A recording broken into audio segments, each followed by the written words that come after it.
श्री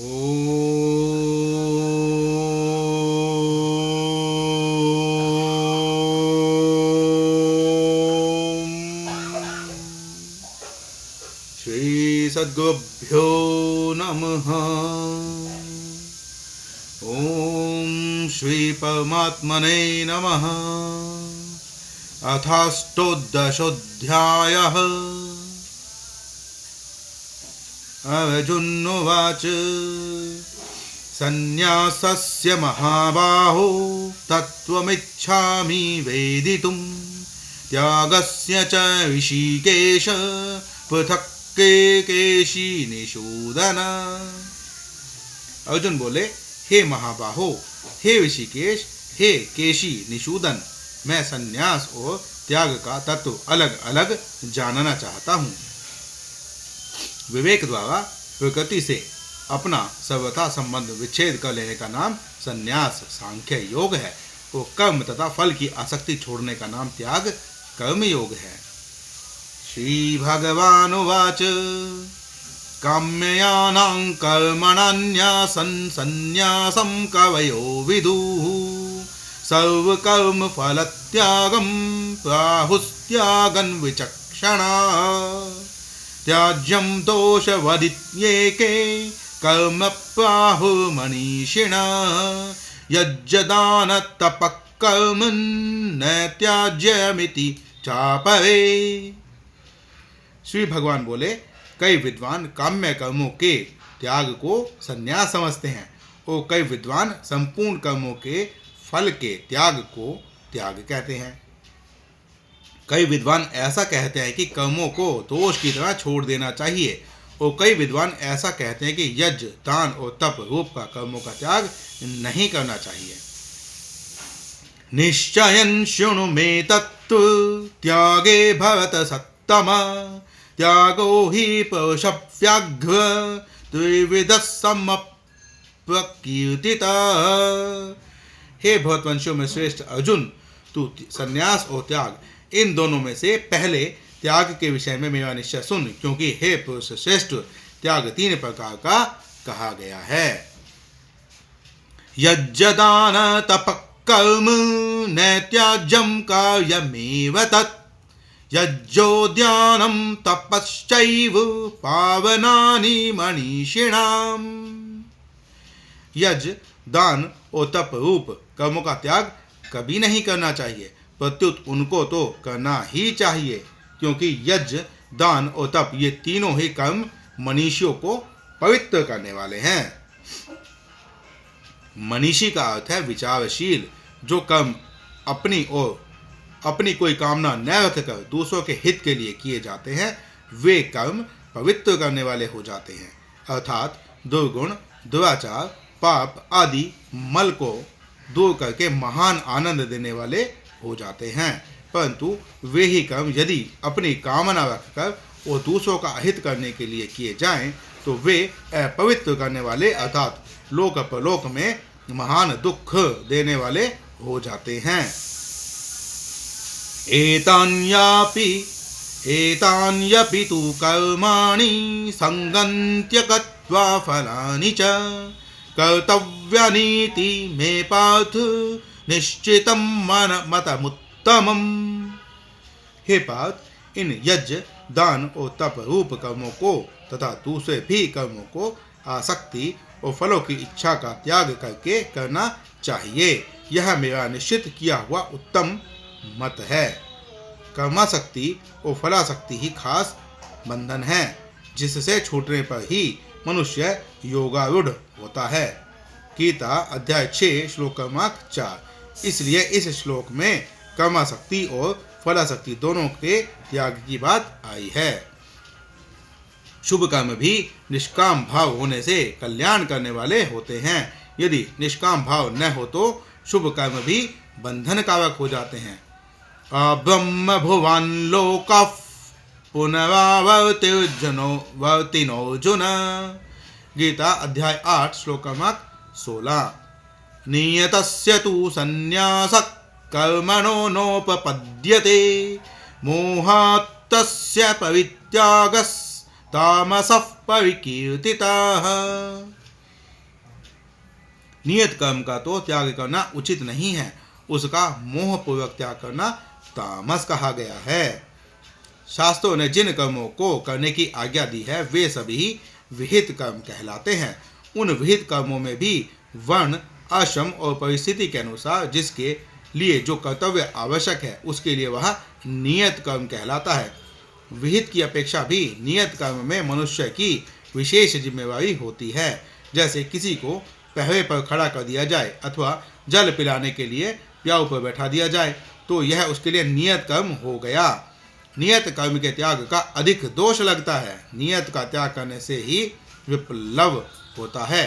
नियत कर्म का त्याग करने के कारण ही आजकल समाज में अव्यवस्था हो रही है।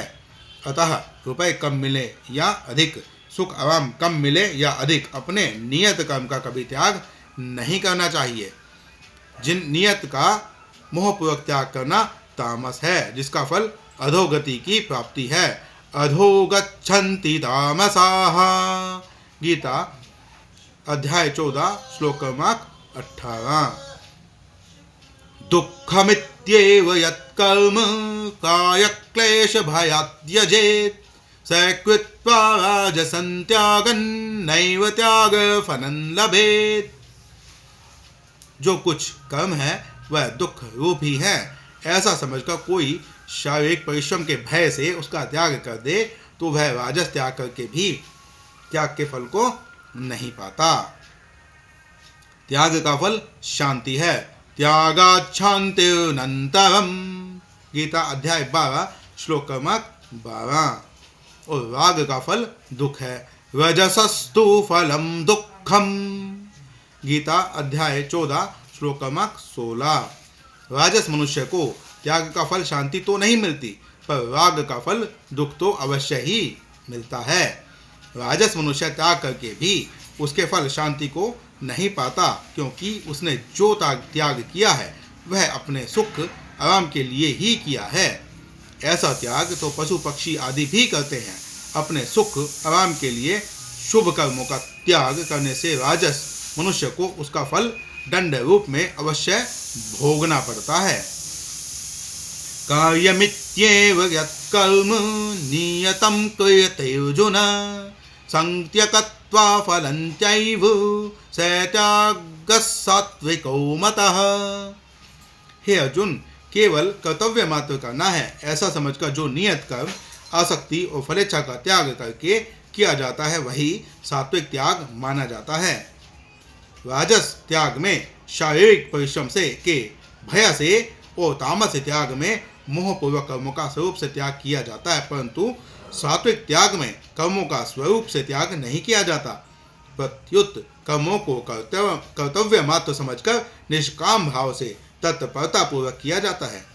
राजस तथा तामस त्याग में बाहर से तो कर्मों में से संबंध विच्छेद दिखता है, पर भीतर से संबंध जुड़ा रहता है। परंतु सात्विक त्याग में बाहर से कर्म करने पर भी भीतर से संबंध विच्छेद होता है। एक मार्मिक बात है कि कर्तव्य मात्र समझकर जो भी कर्म किया जाता है उससे संबंध विच्छेद हो जाता है। लौकिक साधन, कर्म योग तथा ज्ञान योग में शरीर संसार से संबंध विच्छेद मुख्य है। इसलिए साधक को प्रत्येक कर्म कर्तव्य मात्र समझकर करना चाहिए। स्वरूप से कर्मों का त्याग करने से तो बंधन होता है, पर संबंध न जोड़कर कर्तव्य मात्र समझकर कर्म करने से मुक्ति होती है। अलौकिक साधन भक्ति योग में भगवान से संबंध जोड़ना मुख्य है। इसलिए भक्त को जप, ध्यान तथा कीर्तन आदि कर्तव्य समझकर नहीं करने चाहिए, प्रत्युत अपने प्रेमास्पद का कार्य सेवा पूजन समझकर उनकी प्रसन्नता के लिए प्रेम पूर्वक करने चाहिए। जैसे दवा कर्तव्य समझकर ली जाती है, पर भोजन कर्तव्य समझकर नहीं लिया जाता, प्रत्युत अपनी भूख मिटाने के लिए किया जाता है। ऐसे ही भक्त को भी जप, ध्यान आदि कर्तव्य समझकर नहीं करने चाहिए, प्रत्युत अपनी स्वयं की भूख मिटाकर भगवान के साथ भूख मिटाने के लिए अर्थात आवश्यकता समझकर किया जाना चाहिए, जिससे भगवान का के साथ नित्य संबंध जागृत करने के लिए होना चाहिए। यदि वह जप, ध्यान आदि कर्तव्य समझकर करेगा तो भगवत संबंध प्रेम जागृत नहीं होगा। न द्वेष्टय कुशलम कर्म कुशलेनानुषज्यते त्यागी सत्त्वसमाविष्टो मेधावी छिन्न संशयः। जो अकुशल कर्म से द्वेष नहीं करता, वो कुशल कर्म से आसक्त नहीं होता, वह त्यागी बुद्धिमान संदेह रहित और अपने स्वरूप में स्थित है। मनुष्य का स्वभाव है कि वह राग पूर्वक ग्रहण और द्वेष पूर्वक त्याग करता है। राग और द्वेष दोनों से ही संसार से संबंध जुड़ता है। भगवान कहते हैं कि वास्तव में वही मनुष्य श्रेष्ठ है जो शुभ कर्म का ग्रहण तो करता है पर राग पूर्वक नहीं, और अशुभ कर्म का त्याग तो करता है पर द्वेष पूर्वक नहीं। नहीं देह भृता शक्यं त्यक्तुं कर्माण्यशेषतः यस्तु कर्म फल त्यागी स त्यागित्यभिधीयते। कारण कि देहधारी मनुष्य के द्वारा संपूर्ण कर्मों का त्याग करना संभव नहीं है, इसलिए जो कर्म फल का त्यागी है वही त्यागी है, ऐसा कहा जाता है। कर्म फल का तात्पर्य है कर्म फल की इच्छा का त्याग। कारण कि कर्म फल का त्याग तो हो ही नहीं सकता। जैसे शरीर भी कर्म फल है, फिर उसका त्याग कैसे होगा? भोजन करने पर तृप्ति का त्याग कैसे होगा? खेती करने पर अन्न का त्याग कैसे होगा? अतः साधक को कर्म फल की इच्छा का त्याग करना है। फलेच्छा का त्याग करने से साधक सुखी दुखी नहीं होता। इसलिए गीता में फल इच्छा के अतिरिक्त त्याग को, फल इच्छा के त्याग को ही फल का त्याग कहा गया है। कर्म योग में कर्म फल की इच्छा का त्याग होता है और ज्ञान योग में कर्तृत्वाभिमान का। बाहर का त्याग वास्तव में त्याग नहीं है, प्रत्युत भीतर का त्याग ही त्याग है। यदि कोई बाहर से त्याग करके एकांत में वन में तथा हिमालय में चला जाए तो भी संसार का बीज शरीर तो उसके साथ ही है ही। मरने वाले को अपने शरीर सहित सब व्यक्तियों और पदार्थों का त्याग हो जाता है, पर इससे उसका मोक्ष नहीं हो जाता। अतः हमारे भीतर की कामना ममता आसक्ति ही बांधने वाली है, संसार बांधने वाला नहीं है। इसलिए अपने लिए कुछ न कुछ करने से कर्मों से संबंध विच्छेद हो जाता है।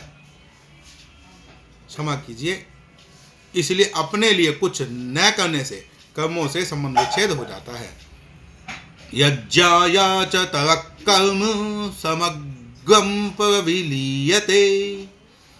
अध्याय 4 श्लोक क्रमांक 23। यदि कोई समाधि लगा ले तो उस समय बाहर की क्रियाओं का संबंध छूट जाता है, परंतु समाधि भी एक क्रिया है, इसलिए समाधि में भी व्युत्थान हो जाता है, क्योंकि समाधि में प्रकृति जन्य कारण शरीर का संबंध बना रहता है। अनिष्टमिष्टन्मिश्रं च त्रिविधं कर्मणः फलं भवत्यत्यागिनां प्रीत्य न तु सन्न्यासिनां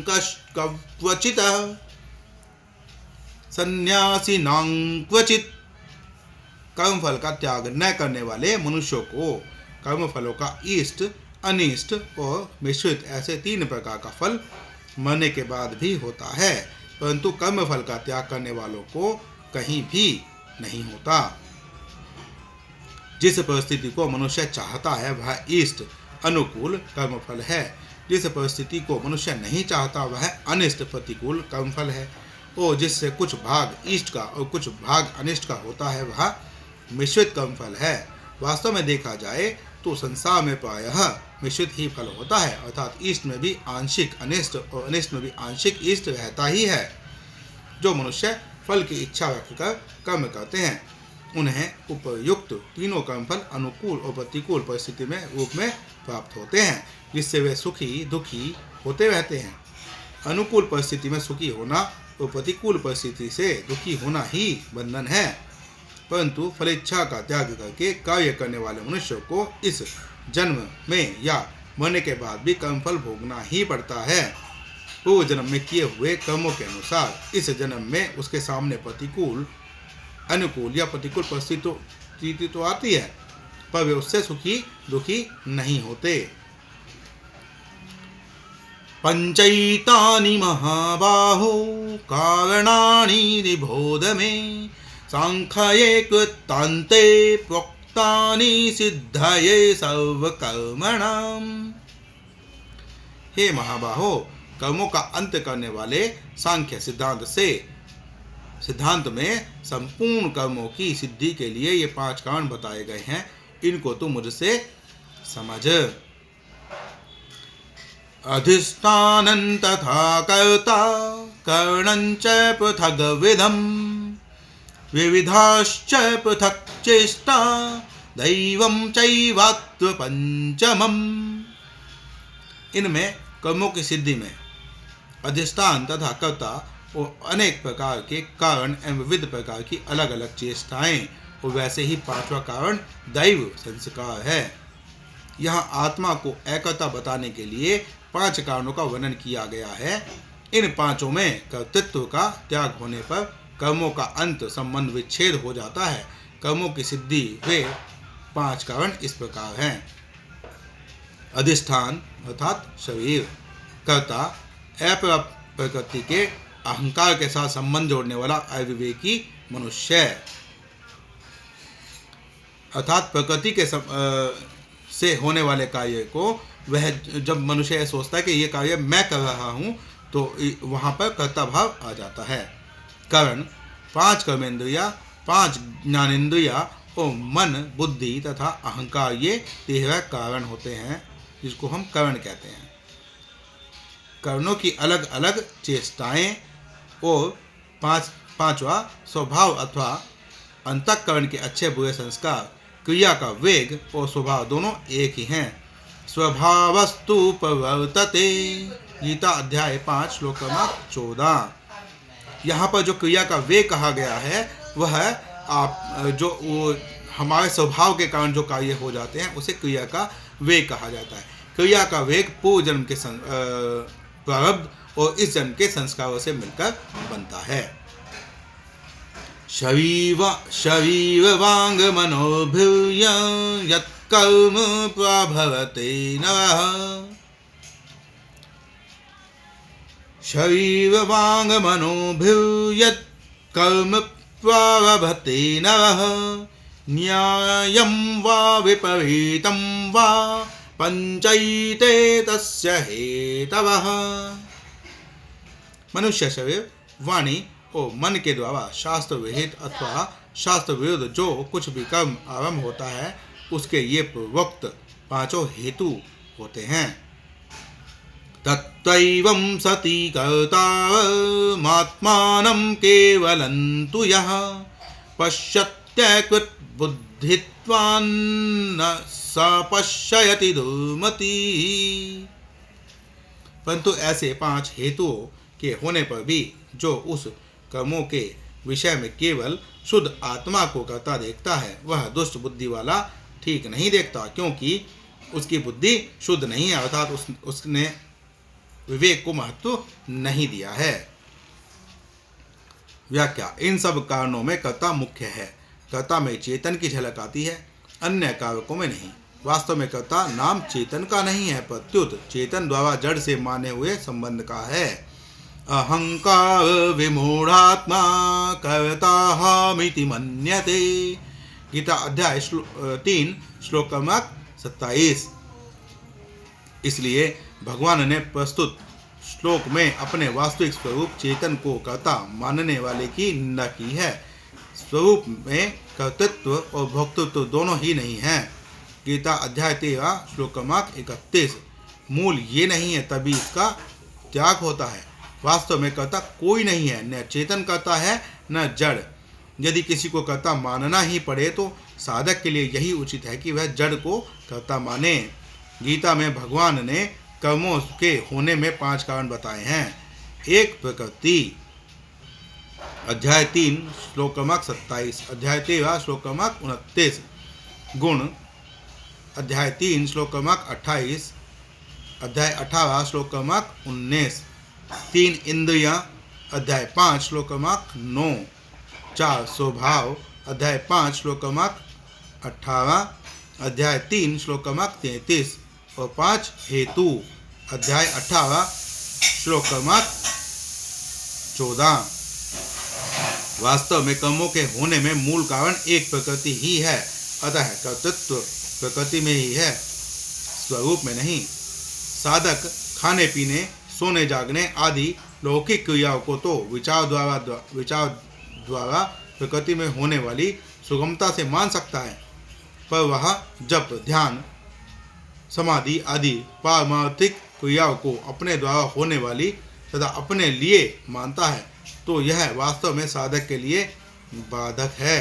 कारण कि ज्ञान योग की दृष्टि से क्रिया चाहे ऊंची से ऊंची हो अथवा नीची से नीची, वह एक जाति की प्रकृति ही है। लाठी घुमाना और माला फेरना दोनों क्रियाएं अलग अलग होने पर भी प्रकृति में ही है। तात्पर्य है कि खाने पीने, सोने जागने आदि से लेकर जप, ध्यान, समाधि तक संपूर्ण लौकिक पारमार्थिक क्रियाएं प्रकृति में ही हो रही हैं। प्रकृति के संबंध के बिना कोई क्रिया संभव ही नहीं है। अतः साधक को चाहिए कि वह पारमार्थिक क्रियाओं का तो त्याग न करे, पर उनमें अपना कर्तृत्व न माने, अर्थात उन्हें अपने द्वारा होने वाली तथा अपने लिए न माने। क्रिया चाहे लौकिक हो चाहे पारमार्थिक हो, उसका महत्व वास्तव में जड़ता का ही महत्व है।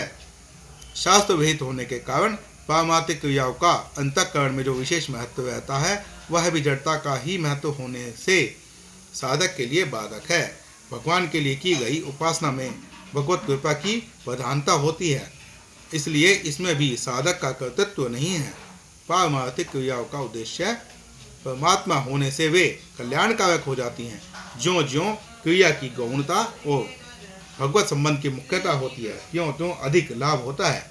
क्रिया की मुख्यता होने पर वर्षों तक साधन करने पर भी लाभ नहीं होता। अतः क्रिया का महत्व न होकर भगवान में प्रियता होना चाहिए। प्रियता ही भजन है, क्रिया नहीं।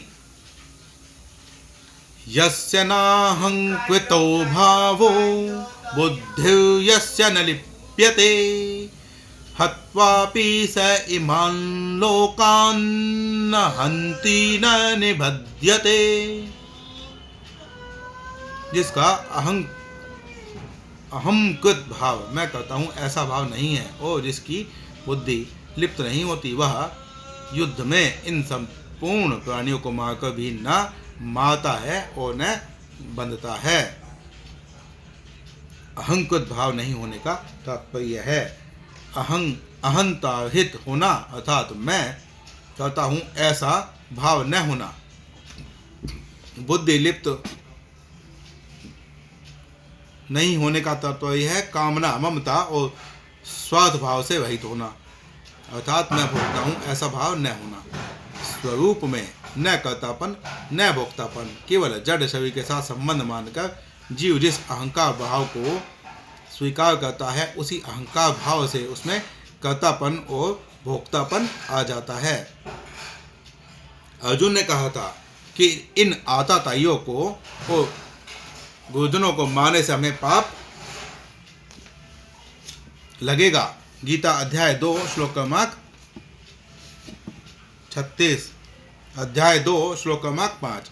इसलिए भगवान यहाँ कहते हैं कि यदि अहंता और बुद्धि की लिप्तता न हो तो इनके मारने से पाप लगने की बात ही क्या है। संपूर्ण प्राणियों को मारने से भी पाप नहीं लगेगा। बुद्धि कामना, ममता और स्वार्थ भाव से लिप्त होती है। गंगा जी में कोई डूबकर मर जाता है तो उसमें गंगा जी को पाप नहीं लगता, और कोई उसका जल पीता है, स्नान करता है, खेती करता है तो उससे गंगा जी को पुण्य नहीं लगता।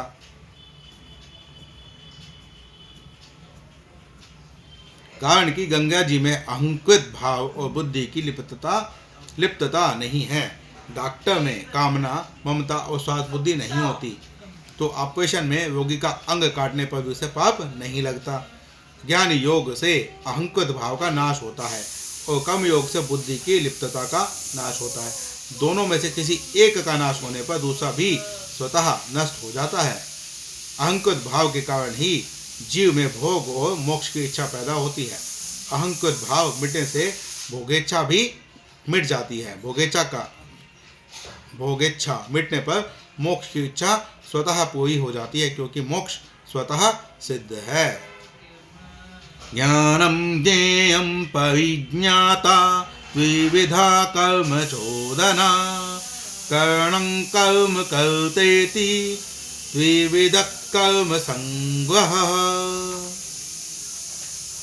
ज्ञान, ज्ञेय और परिज्ञाता, इन तीनों में से कर्म प्रेरणा होती है तथा कारण, कर्म और कर्ता, इन तीनों से कर्म संग्रह होता है। जब मनुष्य के भीतर अहंकार और लिप्तता रहती है तब ज्ञाता, ज्ञान और ज्ञेय, इस त्रिपुटी से कर्म प्रेरणा अर्थात कर्म करने में प्रवृत्ति होती है कि मैं अमुक कार्य करूंगा तो मुझे अमुक फल मिलेगा। कर्म प्रेरणा होने से कर्ता, करण और कर्म, इनसे कर्म संग्रह अर्थात पाप कर्म अथवा पुण्य कर्म का संग्रह होता है। यदि कर्म संग्रह न हो तो कर्म बांधने वाला नहीं होता, केवल क्रिया मात्र होता है। ज्ञानं कर्म च कर्ता च द्विधैव गुणभेदतः प्रोच्यते गुणसंख्याने यथावत् शृणुतान्यपि। गुणों का विवेचन करने वाले शास्त्र के गुणों के भेद से ज्ञान और कर्म तथा कर्ता तीन तीन प्रकार से ही कहे जाते हैं, उनको भी तुम यथार्थ रूप से सुनो। सर्वभूतेषु येनैकं भावमव्ययमीक्षते अविभक्तं विभक्तेषु तज्ज्ञानं विधि सात्विकम्। जिस ज्ञान के द्वारा साधक संपूर्ण विभक्त प्राणियों में विभाग रहित एक अविनाशी भाव सत्ता को देखता है, उस ज्ञान को तुम सात्विक समझो। व्याख्या। अलग अलग वस्तु आदि में जो है पन दिखता है वह उस वस्तु आदि का, व्यक्ति आदि का नहीं है, प्रत्युत उन सब में परिपूर्ण एक परमात्मा है जो परमात्मा का ही स्वरूप होता है।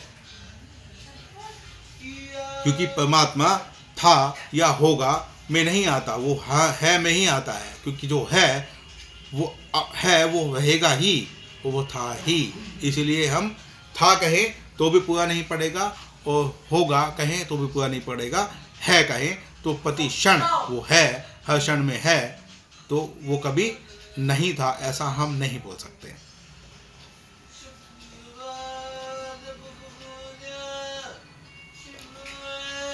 उन वस्तु, व्यक्ति आदि की स्वतंत्र सत्ता नहीं है, क्योंकि उनमें प्रतिक्षण परिवर्तन हो रहा है, परंतु अपनी अज्ञता से उसकी सत्ता दिखती है।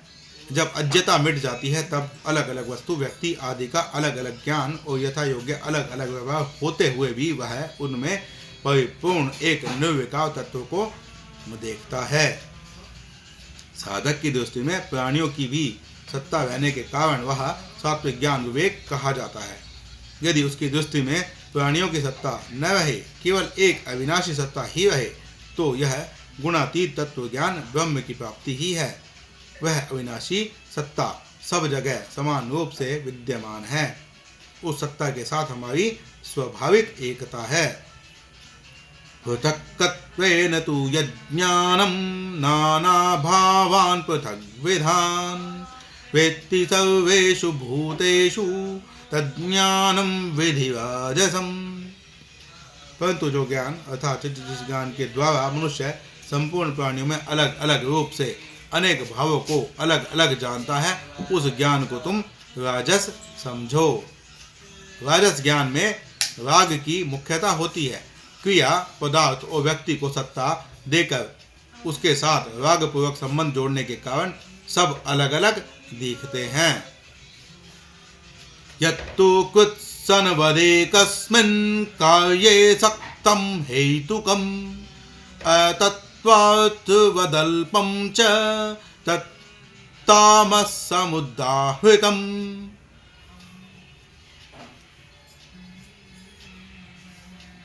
तत्तामसमुदाहृतम्। किंतु जो ज्ञान अर्थात जिस ज्ञान के द्वारा मनुष्य एक कार्य रूप शरीर में ही संपूर्ण की तरह आसक्त रहता है तथा जो युक्ति रहित वास्तविक ज्ञान से रहित और तुच्छ है, वह तामस कहा गया है। तामस मनुष्य में मूढ़ता की प्रधानता होती है। वह उत्पन्न और नष्ट होने वाले पांच भौतिक शरीर को ही अपना स्वरूप मानता है। इस श्लोक में ज्ञान शब्द न देने का तात्पर्य है कि वास्तव में ज्ञान नहीं है, प्रत्युत अज्ञान ही है। भागवत में से पशु बुद्धि कहा गया है। पशु बुद्धि मीमां जहि। अध्याय 12 5 का 2। नियतं संगरहितं रागद्वेषतकृतं अफलप्रेप्सुना कर्म यत् सात्विकमुच्यते। जो कर्म शास्त्र विधि से नियत किया हुआ और कर्तृत्वाभिमान से रहित हो तथा फलेच्छा रहित मनुष्य के द्वारा बिना राग द्वेष के किया हो वह सात्विक कहा जाता है। जब तक अत्यंत सूक्ष्म रूप से भी प्रकृति के साथ संबंध है तब तक वह सात्विक कर्म है। प्रकृति से सर्वथा संबंध विच्छेद होने पर वह कर्म हो जाता है। यत्तु कामे सुना कर्म साहंकारेण वा पुनः क्रियते बहुलायांसं तद्राजसमुदाहृतम्। परंतु जो कर्म भोगों की इच्छा से अथवा अहंकार से और परिश्रम पूर्वक किया जाता है वह राजस कहा गया है। कर्म करते समय प्रत्येक मनुष्य के शरीर में परिश्रम होता ही है, परंतु शरीर में राग रहने के कारण राजस मनुष्य शरीर का आराम चाहता है, जिससे उसे थोड़े काम में भी अधिक परिश्रम प्रतीत होता है। अनुबंधम क्षयं हिंसां समवेक्षय च पौरुषं मोहादावबद्ध।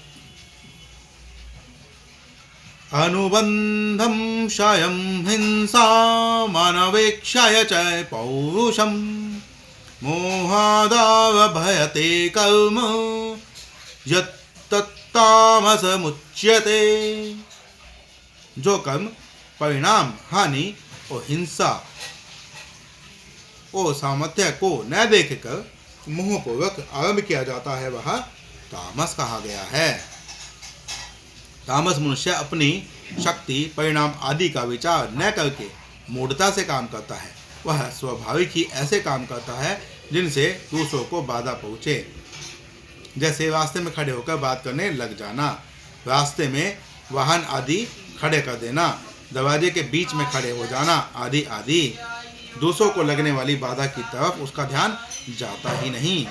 सात्विक स्वभाव स्वतः उत्थान की हो जाता है, राजस स्वभाव में उत्थान रुक जाता है, तामस स्वभाव में उत्थान नहीं होता, पतन ही होता है। मुक्त संगो न हमवादी धुत्युत्साह समन्वितः सिद्धय सिद्धयो निर्विकारक कर्ता सात्विक उच्यते। जो कर्ता राग रहित कर्तृत्वाभिमान से रहित धैर्य और उत्साह युक्त तथा सिद्धि और असिद्धि में निर्विकार है वह सात्विक कहा गया है। सात्विक मनुष्य संग और अहम वदनशीलता इन दो बातों से रहित होता है, धुति और उत्साह इन दो बातों से युक्त होता है तथा सिद्धि और असिद्धि इन दो बातों में निर्विकार सम रहता है। रागी कर्म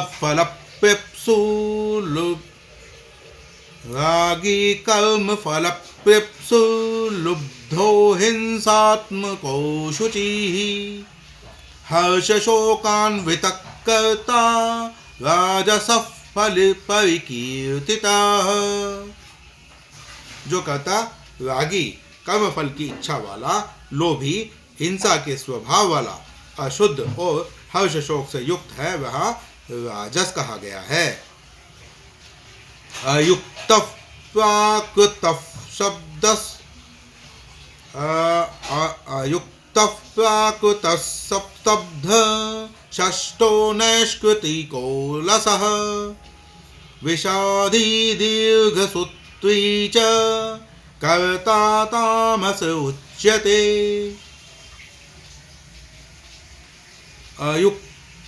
तप्त्वक्कृतस्तब्धषष्ठो नैष्कृतिकोलसः विषादी दीर्घसूत्री च कर्ता तामस उच्यते। जो कर्ता असावधान, अशिक्षित, ऐंठ अकड़ वाला, जिद्दी, उपकारी का अपकार करने वाला, आलसी, विषादी और दीर्घ सूत्री है, वह तामस कहा जाता है। 26वां, 27वां, 28वां श्लोक कर्ता को लेकर कहे गए हैं। कर्ता जैसा होता है वैसे ही कर्म करता है। कर्ता जिन गुणों वाला होता है उन्हीं गुणों के अनुसार कर्मों का रूप होता है। कर्ण भी कर्ता के अनुरूप ही होते हैं। कर्ता सात्विक, राजस तथा तामस होगा तो उसके द्वारा होने वाले कर्म भी सात्विक, राजस तथा तामस हो जाते हैं।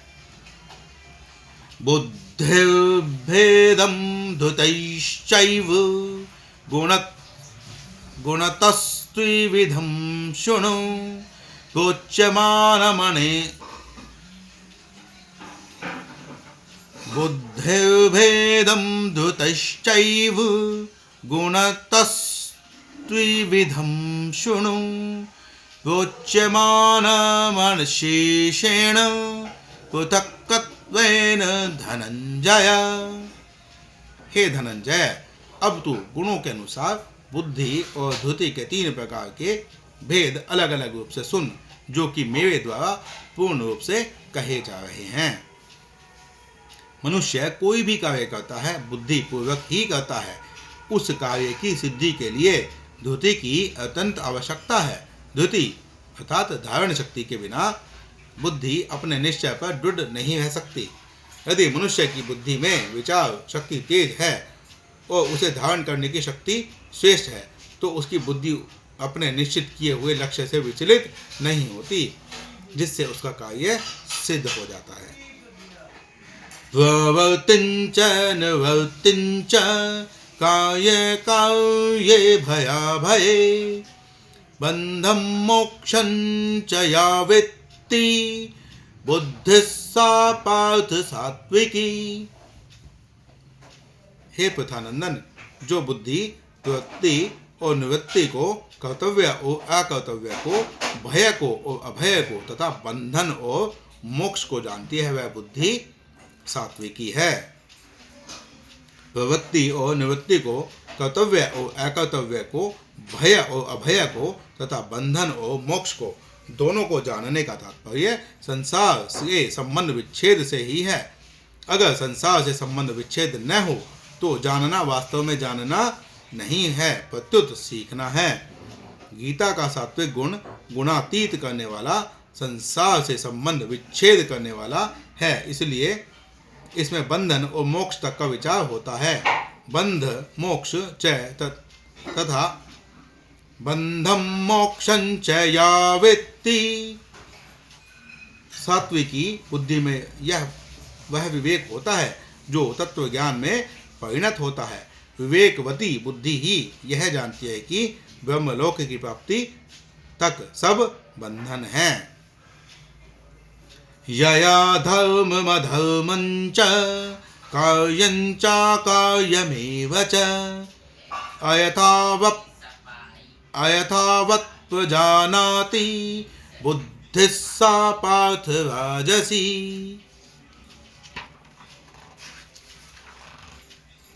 हे पार्थ, मनुष्य जिसके द्वारा धर्म और अधर्म को तथा कर्तव्य और अकर्तव्य को भी ठीक तरह से नहीं जानता, वह बुद्धि राजसी है।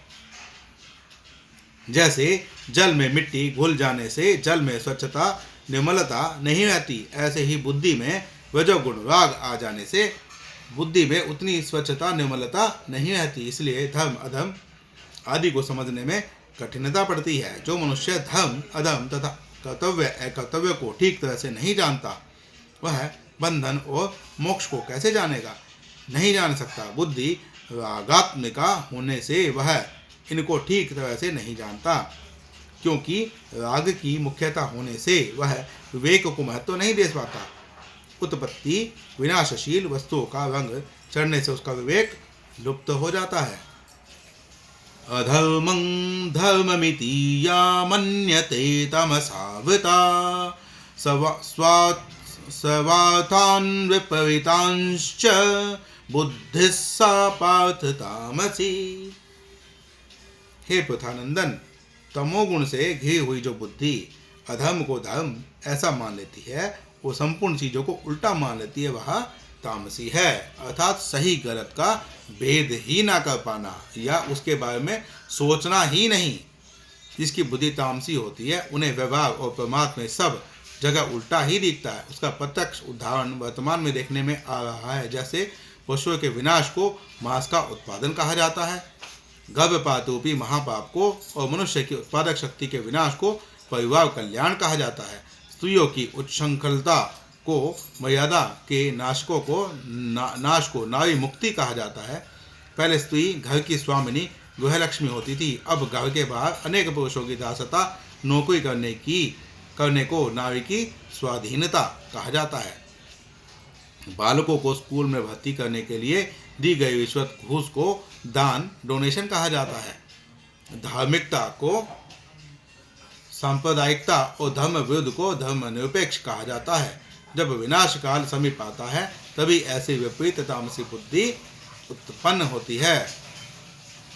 धृत्यायया धारयते मन प्राणेन्द्रिय क्रियाः योगेन व्यभिचारिण्या धृतिः सा पार्थ सात्विकी। हे पार्थ, समता से युक्त जिस अव्यभिचारिणी धृति के द्वारा मनुष्य मन प्राण और इंद्रियों की क्रियाओं को धारण करता है अर्थात संयम करता है, वह धृति सात्विकी है। जीव परमात्मा का अंश है, इसलिए परमात्मा के सिवाय कहीं भी जाना व्यभिचार है और केवल परमात्मा की तरफ चलना अव्यभिचार है। केवल परमात्मा की तरफ चलने वाली धृति अव्यभिचारिणी धृति है। इस धृति से मन प्राय और इंद्रियों की क्रिया पर आधिपत्य हो जाता है। यया तु धर्म कामनार्थान् धृत्या धारयते अर्जुन प्रसंगेन फलाकांक्षी धृतिः सा पार्थ राजसी।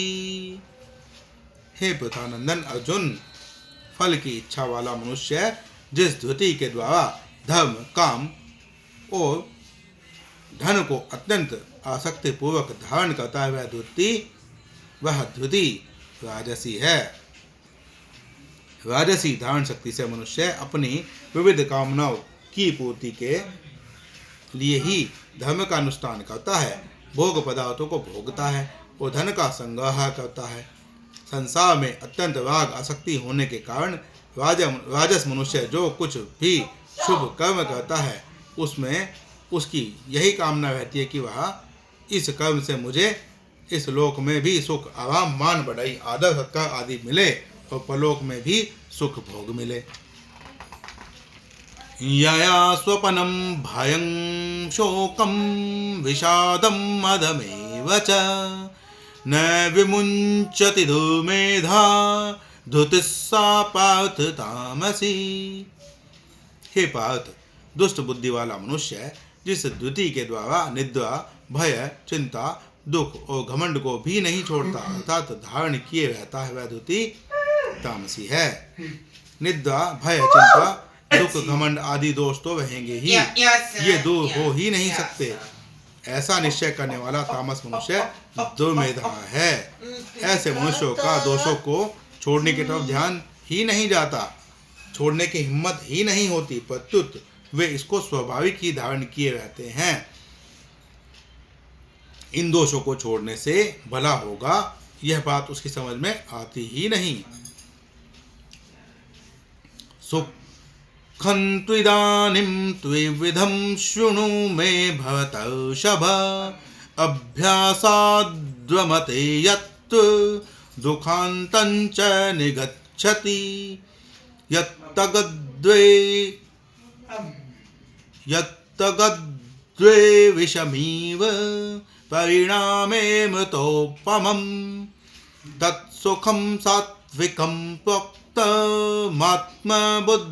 प्रसादजम्। हे भरतवंशों में श्रेष्ठ अर्जुन, अब 3 प्रकार के सुख को भी तुम मुझसे सुनो, जिसमें अभ्यास से वमन होता है और जिससे दुखों का अंत हो जाता है। ऐसा वह परमात्म विषयक बुद्धि की प्रसन्नता से पैदा होने वाला जो सुख सांसारिक आसक्ति के कारण आरंभ में विष की तरह और परिणाम में अमृत की तरह होता है, वह सुख सात्विक कहा गया है। सत्संग, स्वाध्याय, ध्यान, जप, कीर्तन आदि से जो सुख होता है वह परमात्मा के संबंध होने के कारण सात्विक कहा गया है।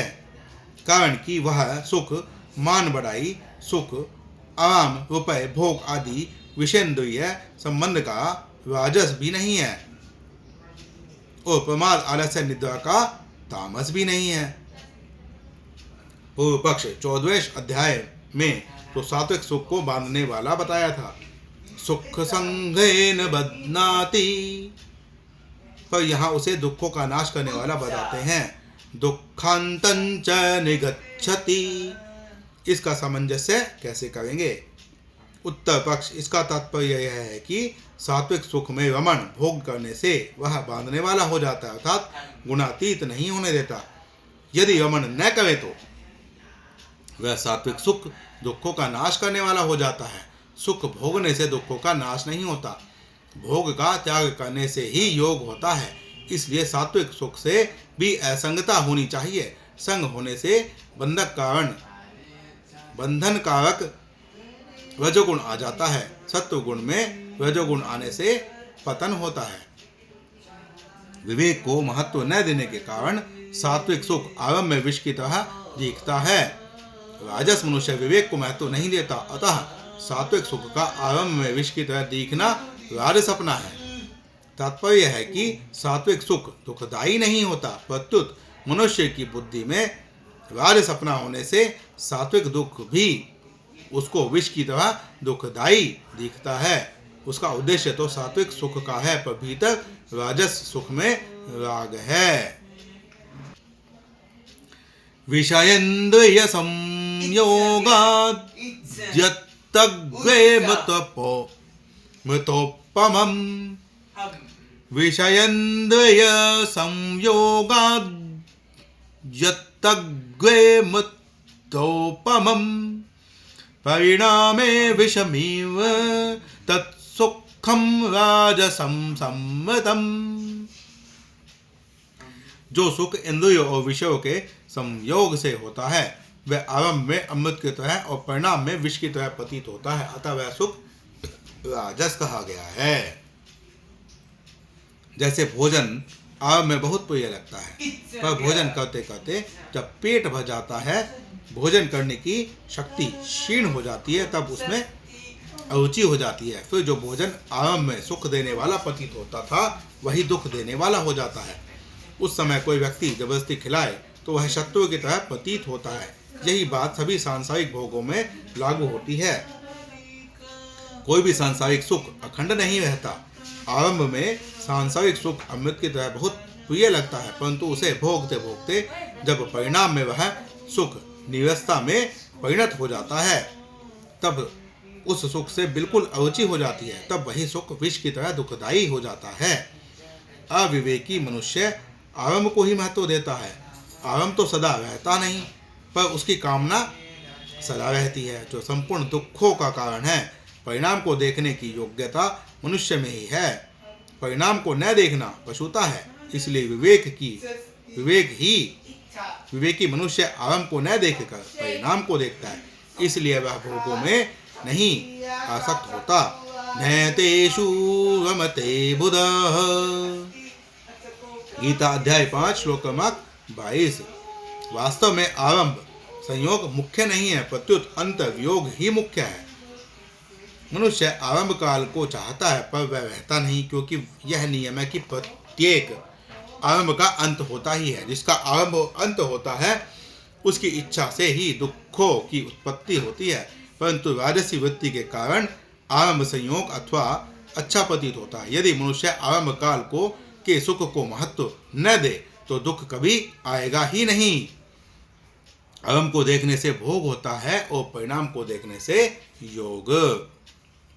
यद्दग्वे चानुबन्धे च सुखं मोहनमात्मनः निद्रालस्य प्रमादोत्थं तत्तामसमुदाहृतम्। निद्रा, आलस्य और प्रमाद से उत्पन्न होने वाला जो सुख आरंभ में और परिणाम में भी अपने को मोहित करने वाला है, वह सुख तामस कहा जाता है। जब तमोगुणी प्रमाद वृत्ति आती है, तब वह सत्व गुण के विवेक ज्ञान को ढक देती है, और जब तमोगुणी निद्रा आलस्य वृत्ति आती है, तब वह सत्व गुण के प्रकाश को ढक देती है। तात्पर्य है कि विवेक ज्ञान के ढकने पर प्रमाद होता है और प्रकाश के ढकने पर आलस्य तथा निद्रा आती है। तामस मनुष्य को निद्रा, आलस्य और प्रमाद तीनों से सुख मिलता है। तामस मनुष्य में मोह रहता है। गीता अध्याय 18 अध्याय 14 श्लोक क्रमांक 8। मोह विवेक में बाधक होता है। तामसी वृत्ति विवेक जागृत नहीं होने देती, इसलिए तामस मनुष्य का विवेक मोह के कारण लुप्त हो जाता है, जिससे वह आरंभ या अंत को देखता ही नहीं। न तदस्ति पृथ्वीयां वादिवी देवेषु वा पुनः सत्वं प्रकृतिर्जैर्मुक्तं यद्देभिः स्यात्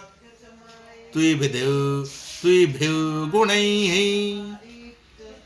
पृथ्वी में या स्वर्ग में अथवा देवताओं में तथा इसके सिवाय कहीं भी वह ऐसी कोई वस्तु नहीं है जो प्रकृति से उत्पन्न इन तीन गुणों से रहित हो। 10वें अध्याय में भगवान ने भक्ति विश्वास की दृष्टि से संपूर्ण वस्तुओं को अपने से उत्पन्न होने वाली बताया था। अध्याय 10 श्लोक क्रमांक 39। यहाँ भगवान ज्ञान विवेक की दृष्टि से संपूर्ण वस्तुओं को प्रकृतिजन्य गुणों से उत्पन्न होने वाली बताते हैं। कारण कि विवेकी की दृष्टि में सत्य और असत दोनों रहते हैं, पर भक्त की दृष्टि में एक भगवान ही रहते हैं। सदश्चाहम अर्जुन। गीता अध्याय 9 श्लोक क्रमांक 19। विवेक मार्ग में असत का गुणों का त्याग मुख्य है, पर भक्ति मार्ग में भगवान का संबंध मुख्य है। संसार की कोई भी वस्तु तीनों गुणों से रहित नहीं है। यह बात अज्ञानी की दृष्टि से कही गई है, तत्वज्ञानी की दृष्टि से नहीं। तत्वज्ञानी की दृष्टि सत्ता मात्र स्वरूप की तरफ देखती है, तो जो स्वतः स्वाभाविक गुणातीत है। गीता अध्याय 13 श्लोक क्रमांक 31। ब्रह्मणक्षत्रियविषां शूद्राणां च परन्तप कर्माणि प्रविभक्तानि स्वभावप्रभवैर्गुणैः। हे परंतप, ब्राह्मण, क्षत्रिय, वैश्य और शूद्रों के कर्म स्वभाव से उत्पन्न हुए तीनों गुणों के द्वारा विभक्त किए गए हैं।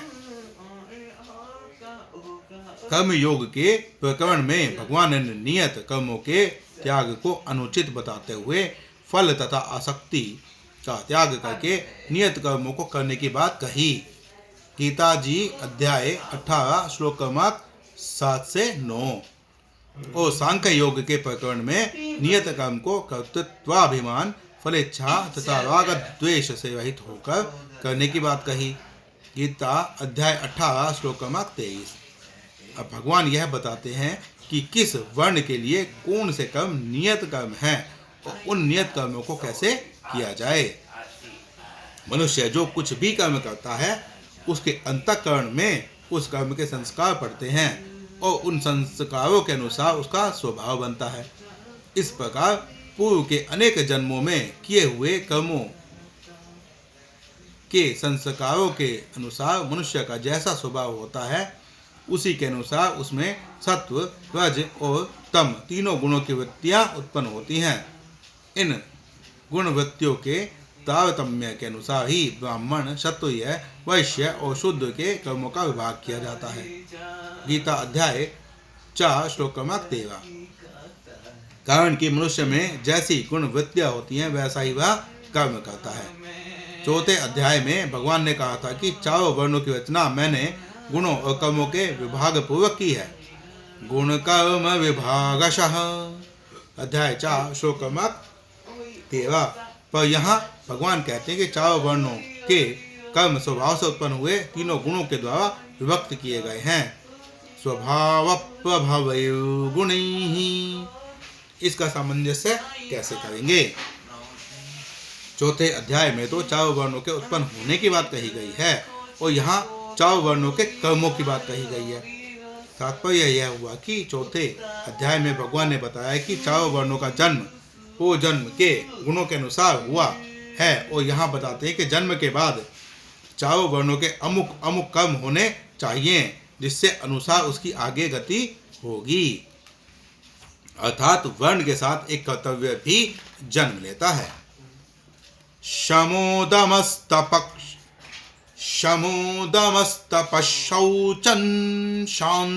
शान्तिर्राजर्वमेव च ज्ञानं विज्ञानमास्तिक्यं ब्रह्म कर्म स्वभावजम्।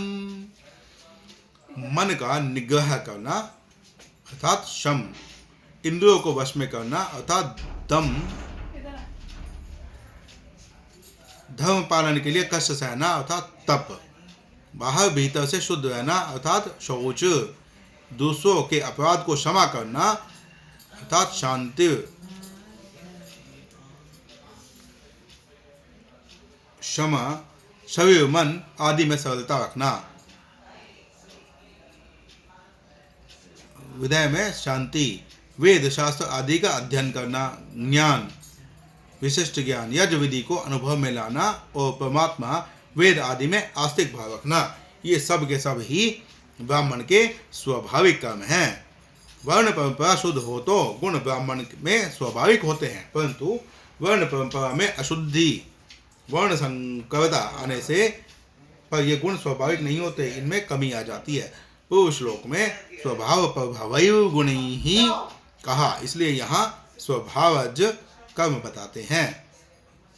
स्वभाव बनने में जन्म मुख्य है, फिर जन्म के बाद संग मुख्य है। संग, स्वाध्याय, अभ्यास आदि के कारण स्वभाव बदल जाता है। शौयन्ते जोधुतिर्दक्षं युद्धे चापयपलायनम् दानमीश्वर भावश्च शात्वं कर्म स्वभावजम्। शूरवीरता, तेज, धैर्य, प्रज्ञा के संचालन आदि की विशेष चतुरता तथा युद्ध में कभी पीठ न दिखाना, दान करना और शासन करने का भाव, ये सब के सब क्षत्रिय के स्वाभाविक कर्म हैं। कृषि गोवक्ष्य वाणिज्यं वैश्य कर्म स्वभावजम् परिचर्यात्मकं कर्म शुद्धस्यापि स्वभावजम्। खेती करना, गायों की रक्षा करना और व्यापार करना, ये सब के सब वैश्य के स्वाभाविक कर्म हैं तथा 4 वर्णों की सेवा करना शूद्र का भी स्वाभाविक कर्म है। गुण और कर्म के अनुसार ही मनुष्य का जन्म होता है, इसलिए मनुष्य की जाति जन्म से ही मानी जाती है। भोजन, विवाह आदि लौकिक व्यवहार में तो जाति की प्रधानता है, पर परमात्मा प्राप्ति में भाव और विवेक की प्रधानता है, जाति या वर्ण की नहीं। जैसे सब के सब बालक माँ की गोद में जाने के समान अधिकारी हैं, ऐसे ही भगवान का अंश होने से सब के सब जीव भगवत प्राप्ति के समान अधिकारी हैं। सब के सब मनुष्य परमात्म तत्व को, बुद्धि को, तत्व ज्ञान को, भगवत प्रेम को, भगवत दर्शन को प्राप्त करने में स्वतंत्र, समर्थ, योग्य और अधिकारी हैं। विदुर, निषादराज, गृह कबीर, वैदास, सदन कसाई आदि अनेक निम्न जाति के मनुष्य भगवान की भक्ति के कारण ही श्रेष्ठ बने, जाति या वर्ण के कारण नहीं। अतः चाहे ब्राह्मण का शरीर हो, चाहे शूद्र का शरीर हो, लोक व्यवहार में तो उनमें भेद रहेगा, पर भगवत प्राप्ति में कोई भेद नहीं रहेगा। कारण कि भगवत प्राप्ति शरीर से संबंध विच्छेद होने पर होती है। जिससे संबंध विच्छेद करना हो, वह चाहे बढ़िया हो या घटिया, उससे क्या मतलब। गुणों के तारतम्य से जिस वर्ण में जन्म होता है, उन गुणों के अनुसार ही उस वर्ण के सहज कर्म स्वाभाविक होते हैं। जैसे ब्राह्मण के लिए शम दम आदि, क्षत्रिय के लिए शौर्य तेज आदि, वैश्य के लिए खेती गोरक्षा आदि और शूद्र के लिए सेवा। ये कर्म स्वतः स्वाभाविक होते हैं। इन कर्मों को करने में उन्हें परिश्रम नहीं होता। उन कर्मों में उसकी स्वाभाविक रुचि होती है। स्वे स्वे कर्मण्यभिरतः संसिद्धिं लभते नरः, स्वकर्मनिरतः सिद्धिं यथा विन्दति तच्छृणु। अपने अपने कर्म में प्रीतिपूर्वक लगा हुआ मनुष्य सम्यक सिद्धि परमात्मा को प्राप्त कर लेता है। अपने कर्म में लगा हुआ मनुष्य जिस प्रकार सिद्धि को प्राप्त होता है, उस प्रकार तू मुझसे सुन। अपने वर्ण के सिवाय जिसने जो जो कर्म स्वीकार किए हैं, वे सब भी स्वे स्वे कर्मणि के अंतर्गत लेने चाहिए। जैसे मनुष्य अपने को वकील, अध्यापक, चिकित्सक, नौकर आदि मानता है, तो उसके कर्तव्य का प्रेम पूर्वक, आदर पूर्वक, निस्वार्थ भाव से भली भांति पालन करना भी उसके लिए स्वकर्म है। मनुष्य स्वार्थ बुद्धि, पक्षपात, कामना आदि को लेकर कर्म करता है तो वह आसक्ति होती है। वह प्रेम पूर्वक निष्काम भाव से दूसरों के हित के लिए कर्म करता है तो वह अभिरति होती है। भगवान ने कर्मों में आसक्ति का निषेध किया है। न कर्मस्वनुषज्जते। गीता अध्याय 6 श्लोक क्रमांक 4। मनुष्य जाति आदि को लेकर न अपने को ऊंचा समझे न नीचा समझे, प्रत्युत घड़ी के पूजी की तरह अपनी अपनी जगह ठीक कर्तव्य पालन करें और दूसरे की निंदा तिरस्कार न करें तथा अपना अभिमान भी न करें, तब अभिरति होगी। वास्तव में कर्म की प्रधानता नहीं है, प्रत्युत भाव की प्रधानता है। कर्ता का भाव शुद्ध होगा तो वह कल्याण करने वाला होगा, चाहे कर्ता किसी वर्ण का हो। कर्म में वर्ण की मुख्यता है और भाव में दैवीय अथवा आसुरी संपत्ति की मुख्यता है। अतः दैवीय तथा आसुरी संपत्ति किसी वर्ण को लेकर नहीं, प्रत्युत सब में हो सकती है। दैवीय संपत्ति मोक्ष देने वाली और आसुरी संपत्ति बांधने वाली है। इसलिए यदि ब्राह्मण में भी अपनी जाति आदि को लेकर अभिमान हो जाए तो वह आसुरी संपत्ति वाला हो जाएगा, अर्थात उसका पतन हो जाएगा। यत्तः प्रवृत्तिर्भूतानां येन सर्वमिदं ततं स्वकर्मणा तमभ्यच्चय सिद्धिं विन्दति मानवः। जिस परमात्मा से संपूर्ण प्राणियों की प्रवृत्ति उत्पत्ति होती है और जिससे यह संपूर्ण संसार व्याप्त है, वह परमात्मा तो अपने कर्मों द्वारा पूजन करके मनुष्य मात्र सिद्धि को प्राप्त हो जाता है। व्याख्या: यह संसार भगवान का प्रथम अवतार है। आद्योऽवतारः पुरुषः परस्य। श्रीमद्भागवत अध्याय 2 श्लोक क्रमांक 6:41। अतः यह संसार भगवान की ही मोती है। जैसे मोती में हम भगवान का पूजन करते हैं, पुष्प चढ़ाते हैं, चंदन लगाते हैं, तो हमारा भाव मोती में न होकर भगवान में होता है। अर्थात हम मोती की पूजा न करके भगवान की पूजा करते हैं। ऐसे ही हमें अपनी प्रत्येक क्रिया से संसार रूप में भगवान का पूजन करना है। श्रोता सुनकर वक्ता का पूजन करे, वक्ता सुनाकर श्रोता का पूजन करे। इस प्रकार सभी अपने अपने कर्मों के द्वारा एक दूसरे का पूजन करें। दृष्टि भगवान की तरफ ही हो, ब्राह्मण क्षत्रिय आदि वर्ण की तरफ नहीं। जैसे ऋषि मुनि भगवान श्री राम को प्रणाम करते हैं तो भगवान के भाव से प्रणाम करते हैं, क्षत्रिय के भाव से नहीं। पूजन में मुख्य भाव यह रहना चाहिए कि यह सब कुछ भगवान का और भगवान के लिए ही है। जैसे गंगा जल से गंगा का पूजन और दीपक से सूर्य का पूजन करते हैं, ऐसे ही भगवान की वस्तुओं से भगवान का पूजन करते हैं। इस प्रकार भगवान का पूजन करने से संसार लुप्त हो जाएगा, एकमात्र भगवान रह जाएंगे, अर्थात सब कुछ भगवान ही है, इसका अनुभव हो जाएगा। 10वें अध्याय में भगवान ने कहा था कि संपूर्ण प्राणियों के भीतर स्थित आत्मा मैं ही हूँ। अहमात्मा गुणाकेषु सर्वभूताशय स्थिताः। गीता अध्याय 10 श्लोक क्रमांक 20। अतः भगवत धाम से हम किसी भी प्राणी की सेवा आदर सत्कार करेंगे तो वह भगवान की ही सेवा होगी। यदि किसी प्राणी का अनादर तिरस्कार करेंगे तो वह भगवान की ही आदर और तिरस्कार होगा। साधक यदि जगत को जगत रूप में देखे तो उसकी सेवा करे और भगवत रूप से देखे तो उसका पूजन करे।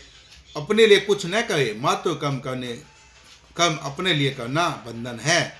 संसार के लिए करना सेवा है और भगवान के लिए करना पूजन है। श्रेयान् स्वधर्मो विगुणः परधर्मात् स्वनुष्ठितात् स्वभावनियतं कर्म कुर्वन्नाप्नोति किल्बिषम्। अच्छी तरह अनुष्ठान किए हुए परधर्म से गुण रहित भी अपना धर्म ही श्रेष्ठ होता है। कारण के स्वभाव से नियत किए हुए स्वधर्म रूप कर्म को करता हुआ मनुष्य पाप को प्राप्त नहीं होता।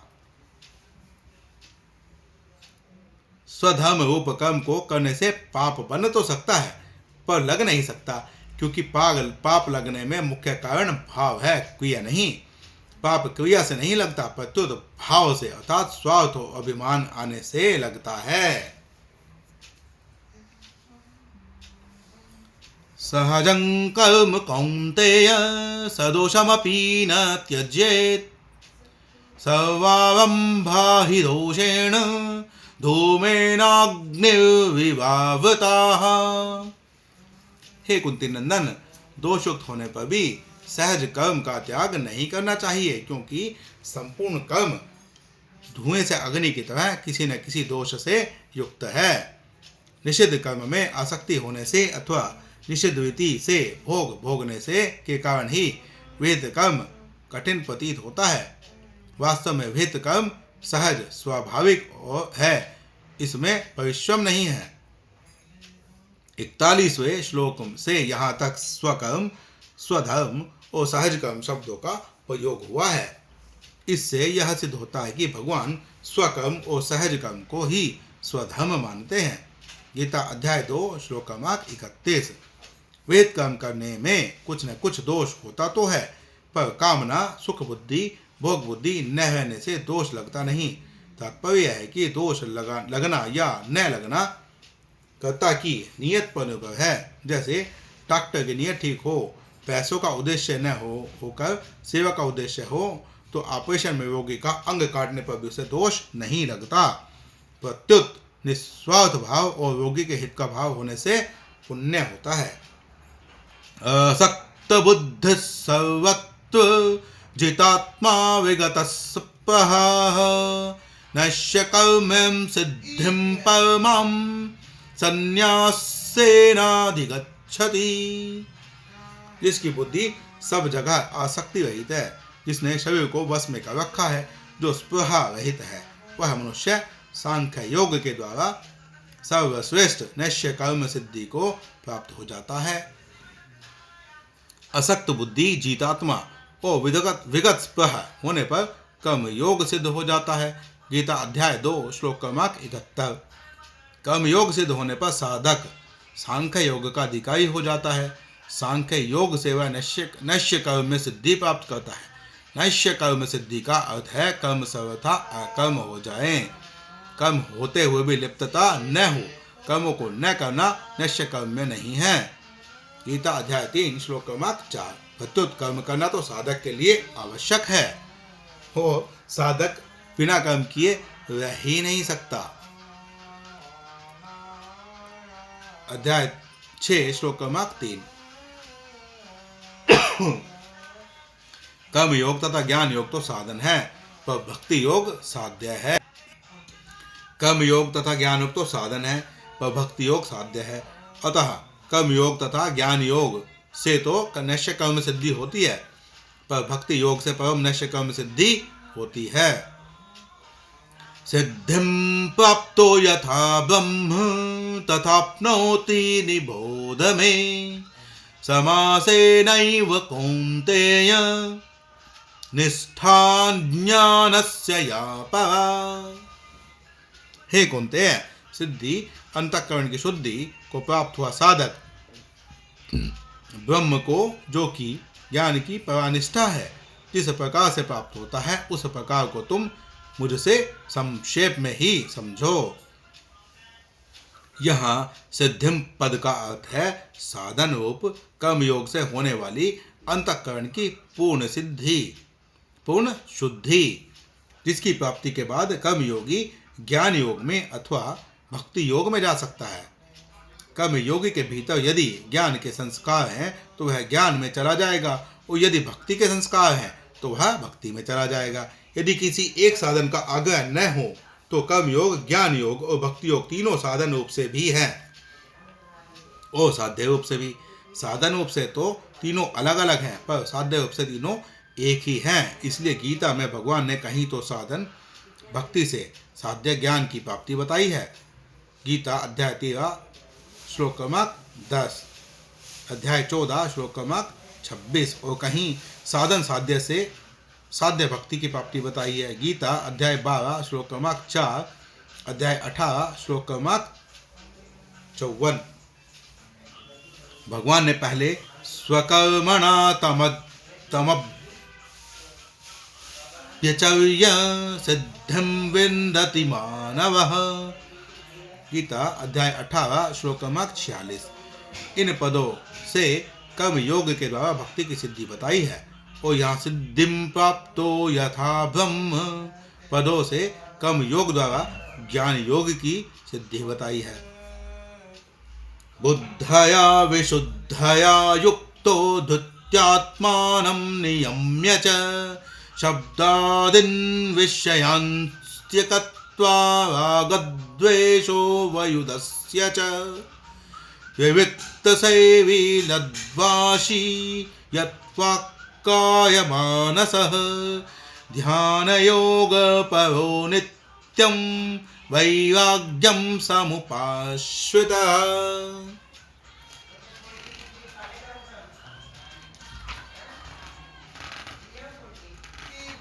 अहंकारं बलं दर्पं कामक्रोधं परिग्रहं विमुच्य निर्ममः शान्तो ब्रह्मभूयाय कल्पते।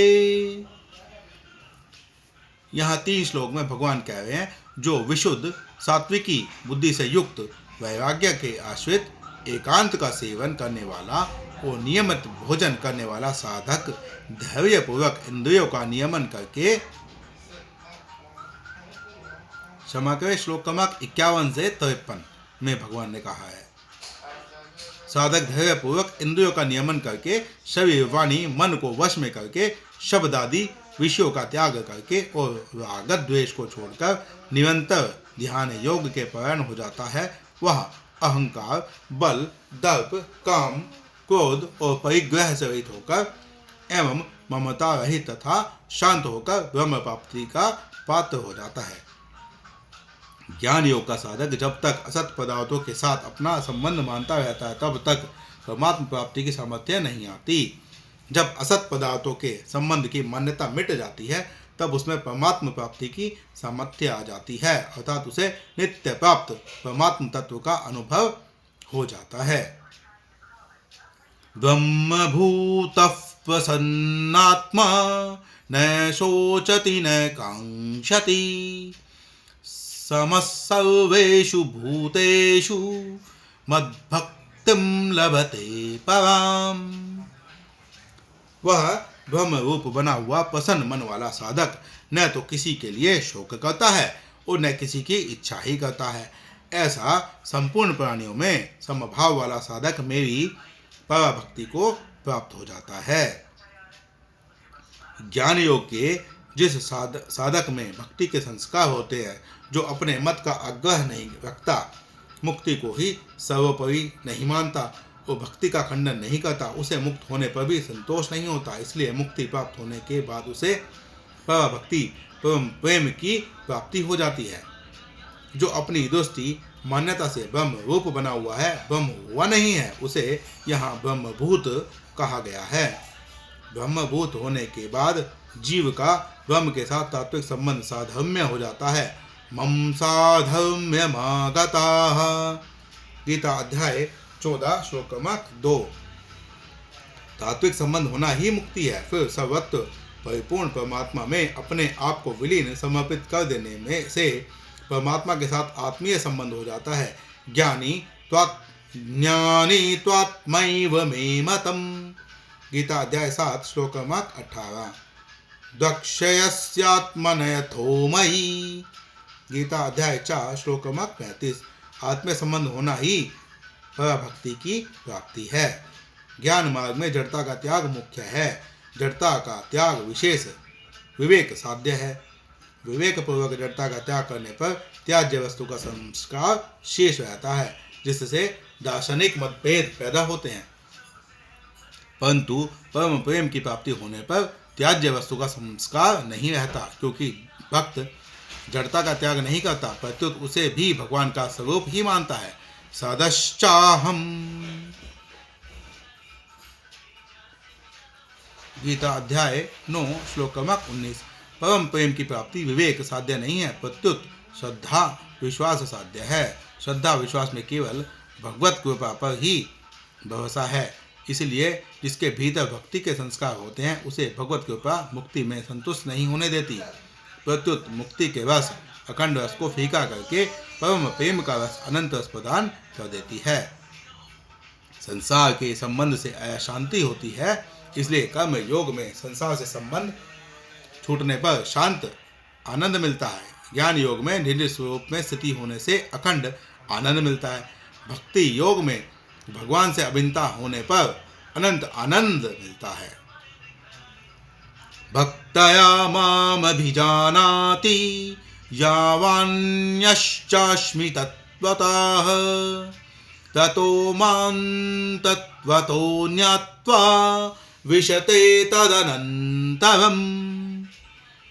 उस पर भक्ति से मुझे मैं जितना हूँ और जो हूँ इसको तत्व से जान लेना है, फिर मुझे तत्व से जानकर तत्काल मुझ में प्रविष्ट हो जाता है। मैं जितना हूँ और जो हूँ यह बात सगुण ईश्वर की ही है, क्योंकि यावान तावान सगुण में ही हो सकता है, निर्गुण में कदापि नहीं। यावान्यश्चास्मि का वर्णन 7वें अध्याय के 30वें श्लोक में साधिभूताधिदैवं मां साधियज्जञ्च ये विदुः पदों से कर चुके हैं। इससे सगुण की विशेषता तथा मुख्यता सिद्ध होती है। यहाँ भक्तया मामभिजानाति पदों में भगवान को दृढ़तापूर्वक मानना, संदेह रहित विश्वास ही उन्हें जानना है। ज्ञान मार्ग में से चलने वाले को जब ज्ञानोत्तर काल में भक्ति प्राप्त होती है, तब उसमें तत्व से जानना, ज्ञात्वा और प्रविष्ट होना विषते, ये दो ही होते हैं, दर्शन नहीं होते।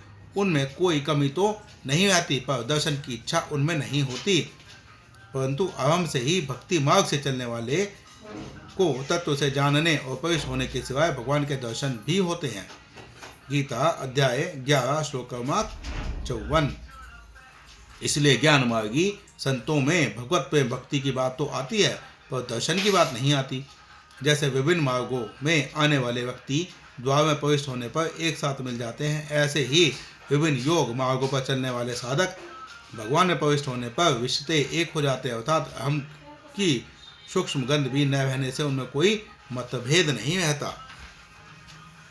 सर्वकर्माण्यपि यदा कुर्वाणो मदवपाश्वयः सर्वकर्माण्यपि सदा कुर्वाणो मदव्यापाश्वयः मत्प्रसादाद् वाप्नोति शाश्वतं पदमव्ययम्। मेरा आश्रय लेने वाला भक्त सदा सब कर्म करता हुआ भी मेरी कृपा से शाश्वत अविनाशी पद को प्राप्त हो जाता है। ज्ञान योगी के लिए तो भगवान ने बताया कि वह सब विषयों का त्याग करके संयम पूर्वक निरंतर ध्यान के पारण रहे, तब वह अहंता, ममता, काम, क्रोध आदि का त्याग करके ब्रह्म प्राप्ति का पात्र होता है। गीता अध्याय 18 श्लोक क्रमांक 41 से 43। परंतु भक्त के लिए भगवान यहाँ बताते हैं कि वह संपूर्ण कर्तव्य कर्मों को सदा करते हुए भी मेरी कृपा से परम पद को प्राप्त हो जाता है, क्योंकि उसने मेरा आश्रय लिया है। तात्पर्य है कि भक्त को अपना कल्याण खुद नहीं करना पड़ता, कारण कि वह अपने बल, बुद्धि, योग्यता आदि का किंचन मात्र भी आश्रय न लेकर केवल भगवान का ही आश्रय रखता है, फिर भगवत कृपा ही उसका कल्याण कर देती है। चेतसा सर्वकर्माणि मयि सन्न्यस्य मत्परः बुद्धिर्योगमुपाश्रित्य मच्चित्तः सततं भव। चित्त से संपूर्ण कर्म मुझ में अर्पण करके मेरे परायण होकर तथा समता का आश्रय लेकर निरंतर मुझ में चित्त वाला हो जा। पूर्व श्लोक में शाश्वत पद की प्राप्ति बतलाकर अब उसकी विधि बताते हैं कि वह कैसे प्राप्त होगा। साधक के लिए दो ही मुख्य मार्ग हैं, संसार के संबंध का त्याग करना और भगवान के साथ संबंध जोड़ना। पूर्व श्लोक में आए मदव्यपाश्वयः पद में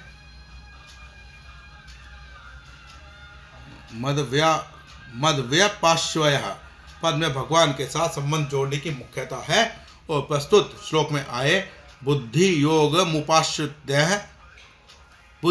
मुपाश्रित्य पद में संसार से संबंध विच्छेद की मुख्यता है। एकमात्र भगवान का चिंतन करने से संसार से संबंध विच्छेद होकर स्वतः समता आ जाती है।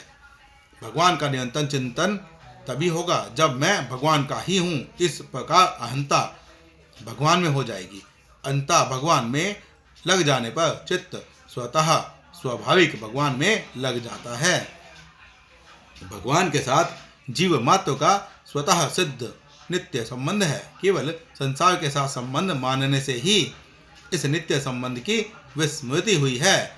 इस विस्मृति को मिटाने के लिए भगवान कहते हैं कि निरंतर मुझ में चित्त वाला हो जा। मच्चित्तः सर्वदुर्गाणि मत्प्रसादात् तविष्यसि अथ चित्त्वमहङ्कारान् शोष्यसि विनश्यसि। मुझ में चित्त वाला होकर तू मेरी कृपा से संपूर्ण विघ्नों को तर जाएगा और यदि तू अहंकार के कारण भी मेरी बात नहीं सुनेगा तो तेरा पतन हो जाएगा। साधक का काम केवल संसार से विमुख होकर भगवान के सम्मुख होना है। सम्मुख हो जाने पर जो कुछ कमी रह जाएगी वह भगवान की कृपा से दूर हो जाएगी। तात्पर्य है कि उस कमी को दूर करने की साधक पर कोई जिम्मेवारी नहीं रहती, प्रत्युत उसे दूर करने की पूरी जिम्मेवारी भगवान की ही होती है।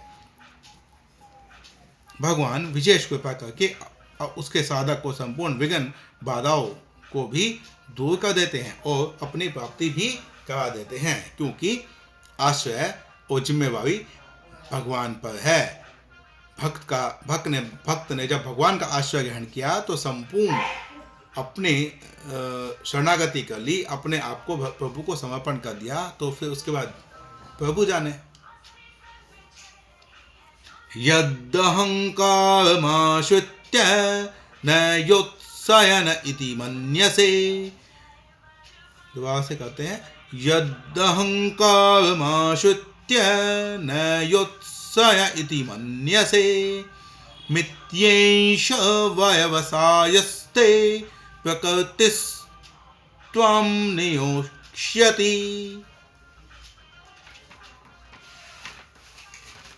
अहंकार का आश्रय लेकर तू जो ऐसा मान रहा है कि मैं युद्ध नहीं करूंगा, तेरा यह निश्चय मिथ्या झूठा है, क्योंकि तेरी शास्त्र प्रकृति तुझे युद्ध में लगा देगी। यहाँ पर स्वभाव जनित जो कर्म है वो स्वभाव जनित कर्म जिस वर्ण में आए, वर्ण से जो कर्तव्य मनुष्य के होते हैं उन कर्तव्य से उसका स्वभाव बनता है, उसके संग से उसका स्वभाव बनता है। वो जो स्वभाव है वहाँ पर हम क्रियावेग जो हमने भी गीता जी में पढ़ा था, उससे जो कार्य होते हैं वो स्वाभाविक कर्म है, हम उसको ना चाहते हुए भी करते ही हैं। इसीलिए यहाँ पर भगवान कह रहे हैं, भगवान ने कहा कि मेरी कृपा से तू मेरी प्राप्ति भी कर लेगा और सभी विघ्नों से भी छूट जाएगा। गीता अध्याय 18 श्लोक क्रमांक 46, 48, 56, 58।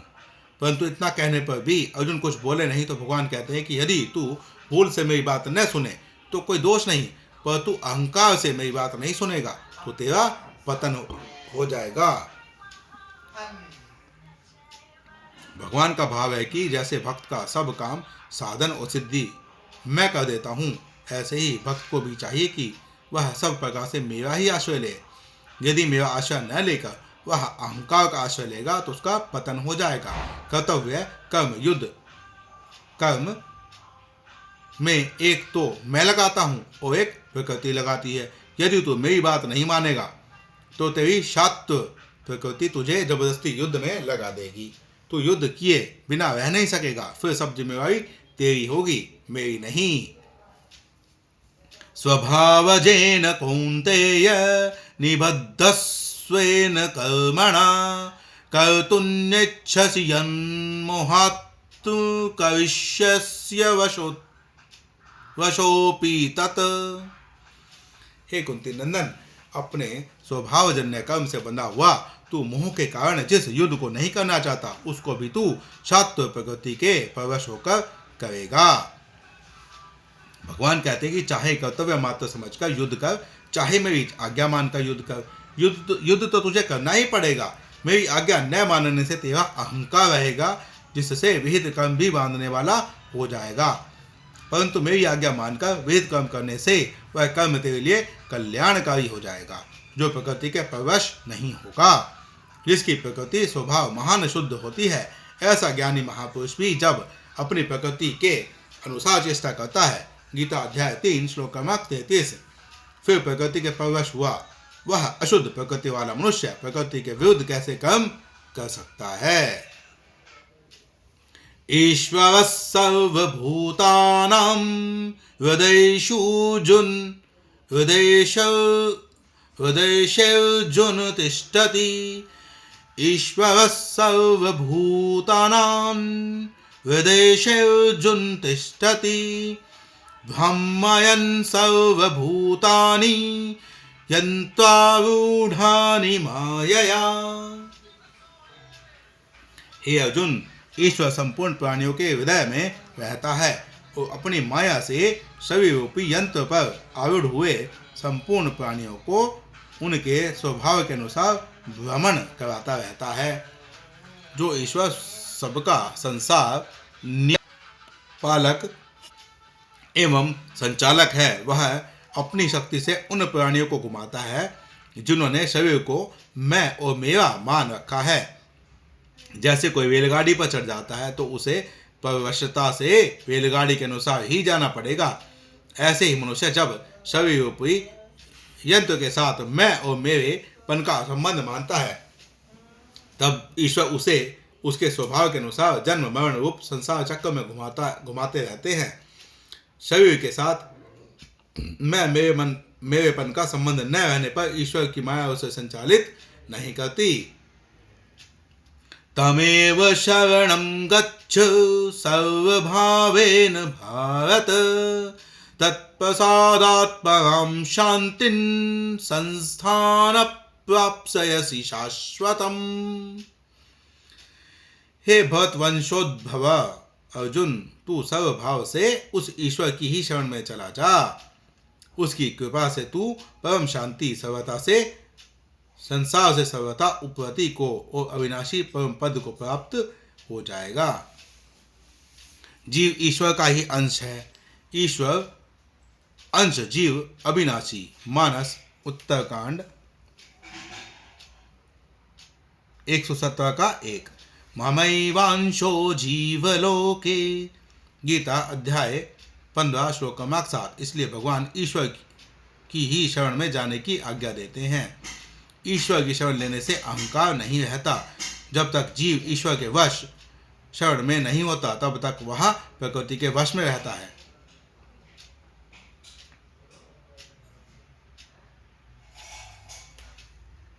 सबके हृदय में अंतर्यामी रूप से स्थित ईश्वर ही भगवान श्री कृष्ण है और भगवान श्री कृष्ण ही सबके हृदय में अंतर्यामी रूप से स्थित ईश्वर हैं। गीता अध्याय 4 श्लोक क्रमांक 6, अध्याय 5 श्लोक क्रमांक 29, अध्याय 8 श्लोक क्रमांक 4, अध्याय 9 श्लोक क्रमांक 24, अध्याय 15 श्लोक क्रमांक 15।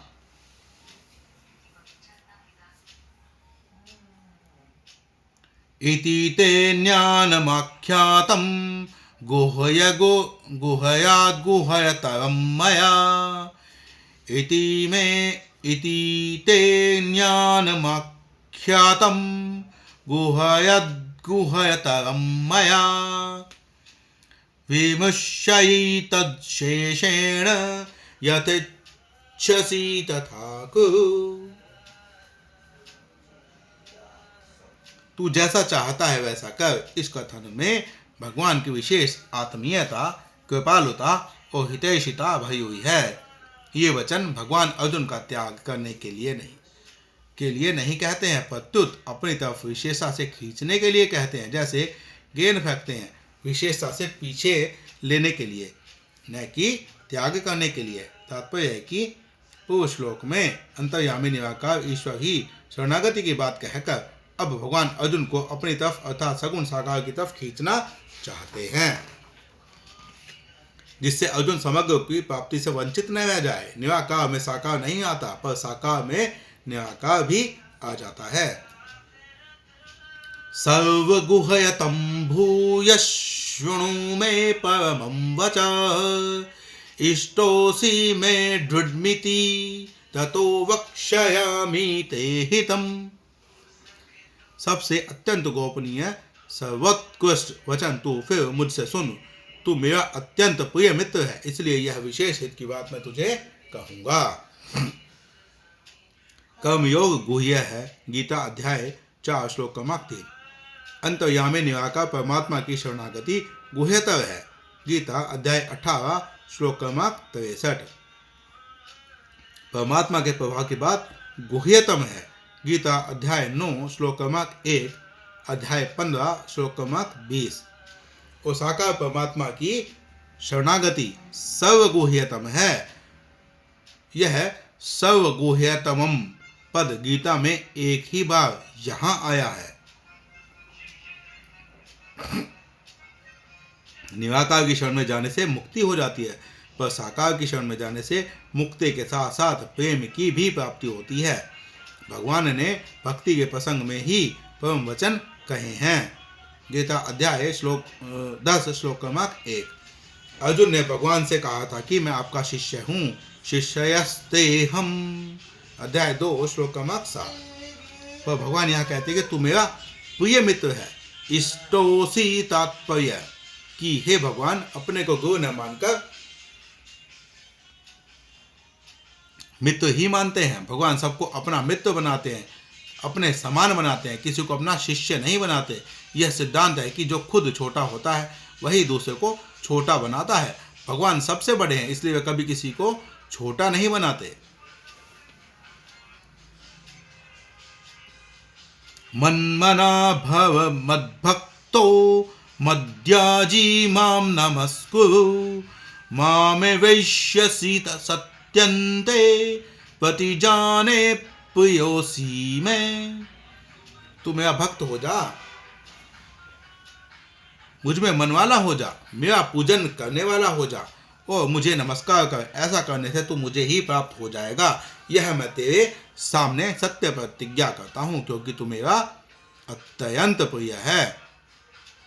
भगवान का भक्त होना, उसमें मन लगाना, उसका पूजन करना और उन्हें नमस्कार करना, इन चारों में एक भी साधन ठीक तरह से होने पर शेष तीनों साधन स्वतः उसमें आ जाते हैं। भगवान का भक्त होने का तात्पर्य है मैं भगवान का ही हूँ, इस प्रकार अपनी अहंता को बदल देना। भगवान में मन लगाने का तात्पर्य है भगवान को अपना मानना। भगवान का पूजन करने का तात्पर्य है सब कार्य पूजा भाव से करना। भगवान को नमस्कार करने का तात्पर्य है अपने आप को भगवान में समर्पित करना। सर्वधर्मान् परित्यज्य मामेकं शरणं व्रज अहं त्वा सर्वपापेभ्यो मोक्षयिष्यामि मा शुचः। संपूर्ण धर्मों का आश्रय छोड़कर तू केवल मेरी शरण में आ जा, मैं तुझे संपूर्ण पापों से मुक्त कर दूंगा, चिंता मत कर। संपूर्ण धर्मों का आश्रय यहाँ सर्वधर्मान परित्यज्य पद का अर्थ संपूर्ण धर्मों का स्वरूप से त्याग नहीं है, प्रत्युत संपूर्ण धर्मों के आश्रय का त्याग है। जैसे पहले अध्याय में आया है, ता इमेव स्थिता युद्धे प्राणास्त्यक्त्वा धनानि च। अध्याय 1 श्लोक क्रमांक 33। तो इसका अर्थ यह है, नहीं ले सकते कि प्राणों का त्याग करके युद्ध में खड़े हैं। इसका अर्थ होगा वे प्राणों की आशा का त्याग करके युद्ध में खड़े हैं, क्योंकि प्राणों का त्याग करके कोई युद्ध में कैसे खड़ा होगा। इसी प्रकार अन्ये च बहवः शूरा मदर्थे त्यक्त जीविताः। अध्याय 1 श्लोक क्रमांक 9। इसका अर्थ यह नहीं ले सकते कि बहुत से शूरवीर अपने जीवन का त्याग करके खड़े हैं। इसका अर्थ होगा वे शूरवीर अपने जीवन की आशा का त्याग करके खड़े हैं, अर्थात अपने जीवन का मोह नहीं है। अतः प्रस्तुत श्लोक में भी सर्वधर्मान परित्यज्य पद का अर्थ सब धर्मों के आश्रय का त्याग लेना चाहिए। तात्पर्य है कि भक्त की दृष्टि में भगवान की शरणागति का जितना महत्व है उतना धर्मों कर्तव्य कर्मों का नहीं है। धर्म अपने वर्ण आश्रम आदि को लेकर होता है, अतः उसमें शरीर की मुख्यता रहती है, परंतु शरणागति स्वयं को लेकर होती है, अतः उसमें भगवान की मुख्य रहती है। मामेकम शरणम व्रज का अर्थ है कि बाहर से अब सबके साथ प्रेम आदर सत्कार का व्यवहार करते हुए भी भीतर से केवल भगवान का ही आश्रय है। अर्जुन पापों से छूटना चाहते थे, इसलिए भगवान ने भी सभी पापों से मुक्त करने की बात कही। वास्तव में केवल पापों से मुक्ति ही शरणागति का फल नहीं है, पापों से मुक्ति मोक्ष का फल है। शरणागति से मनुष्य मोक्ष के साथ साथ भगवान के परम प्रेम अनंत रस को भी प्राप्त कर लेता है। इसलिए भक्त को पापों से अथवा दुखों से मुक्ति पाने की इच्छा न रखकर केवल भगवान की शरण में चले जाना चाहिए।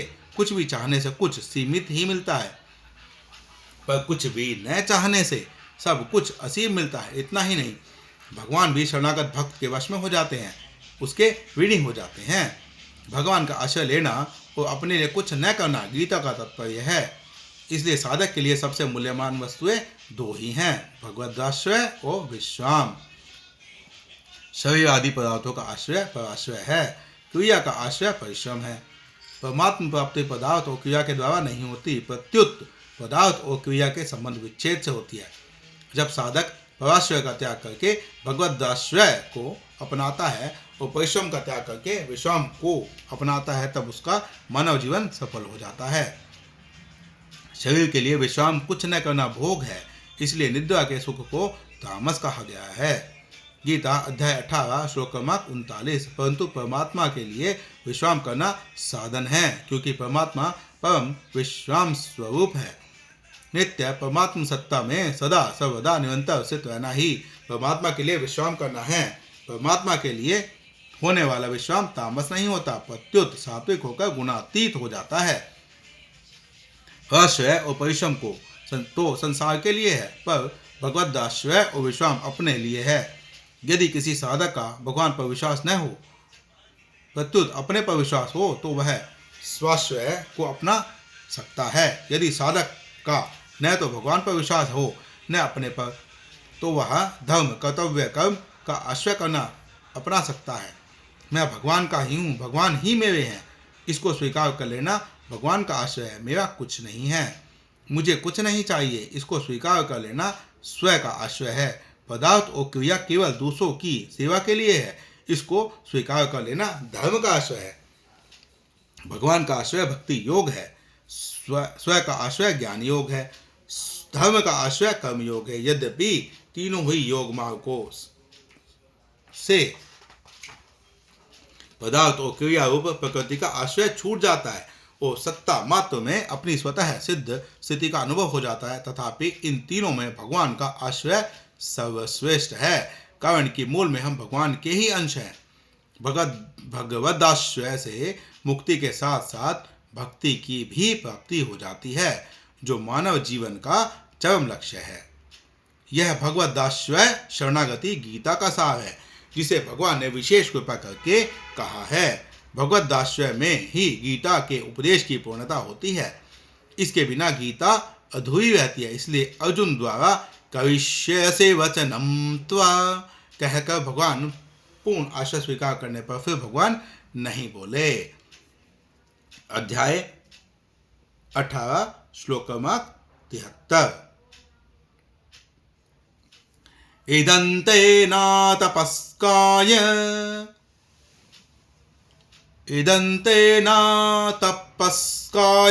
न भक्ताय कदाचन न चाशुश्रूषवे वच्चन् न च मां यो भयसूयति। यह सब गुह्यतम वचन तुझे तपस्वी को नहीं कहना चाहिए, भक्त को नहीं कहना चाहिए, तथा जो सुनना नहीं चाहता उसको नहीं कहना चाहिए, और जो मुझ में दोष दृष्टि करता उसको भी नहीं कहना चाहिए। जो सहिष्णु सहनशील नहीं है वह अतपस्वी है। जो भक्ति का विरोध अथवा खंडन करने वाला है वह अभक्त है। जो अहंकार के कारण सुनना नहीं चाहता वह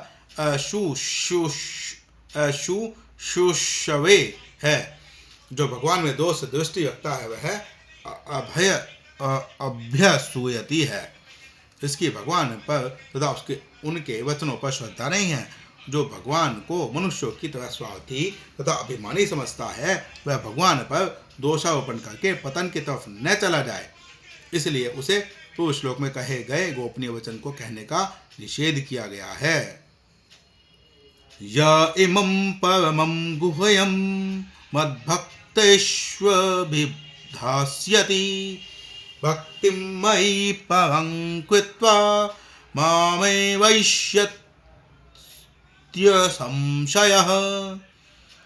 मुझ में भक्ति करके जो इस परम गोपनीय संवाद गीता ग्रंथ को मेरे भक्तों में कहेगा वह मुझे ही प्राप्त होगा, इसमें कोई संदेह नहीं है।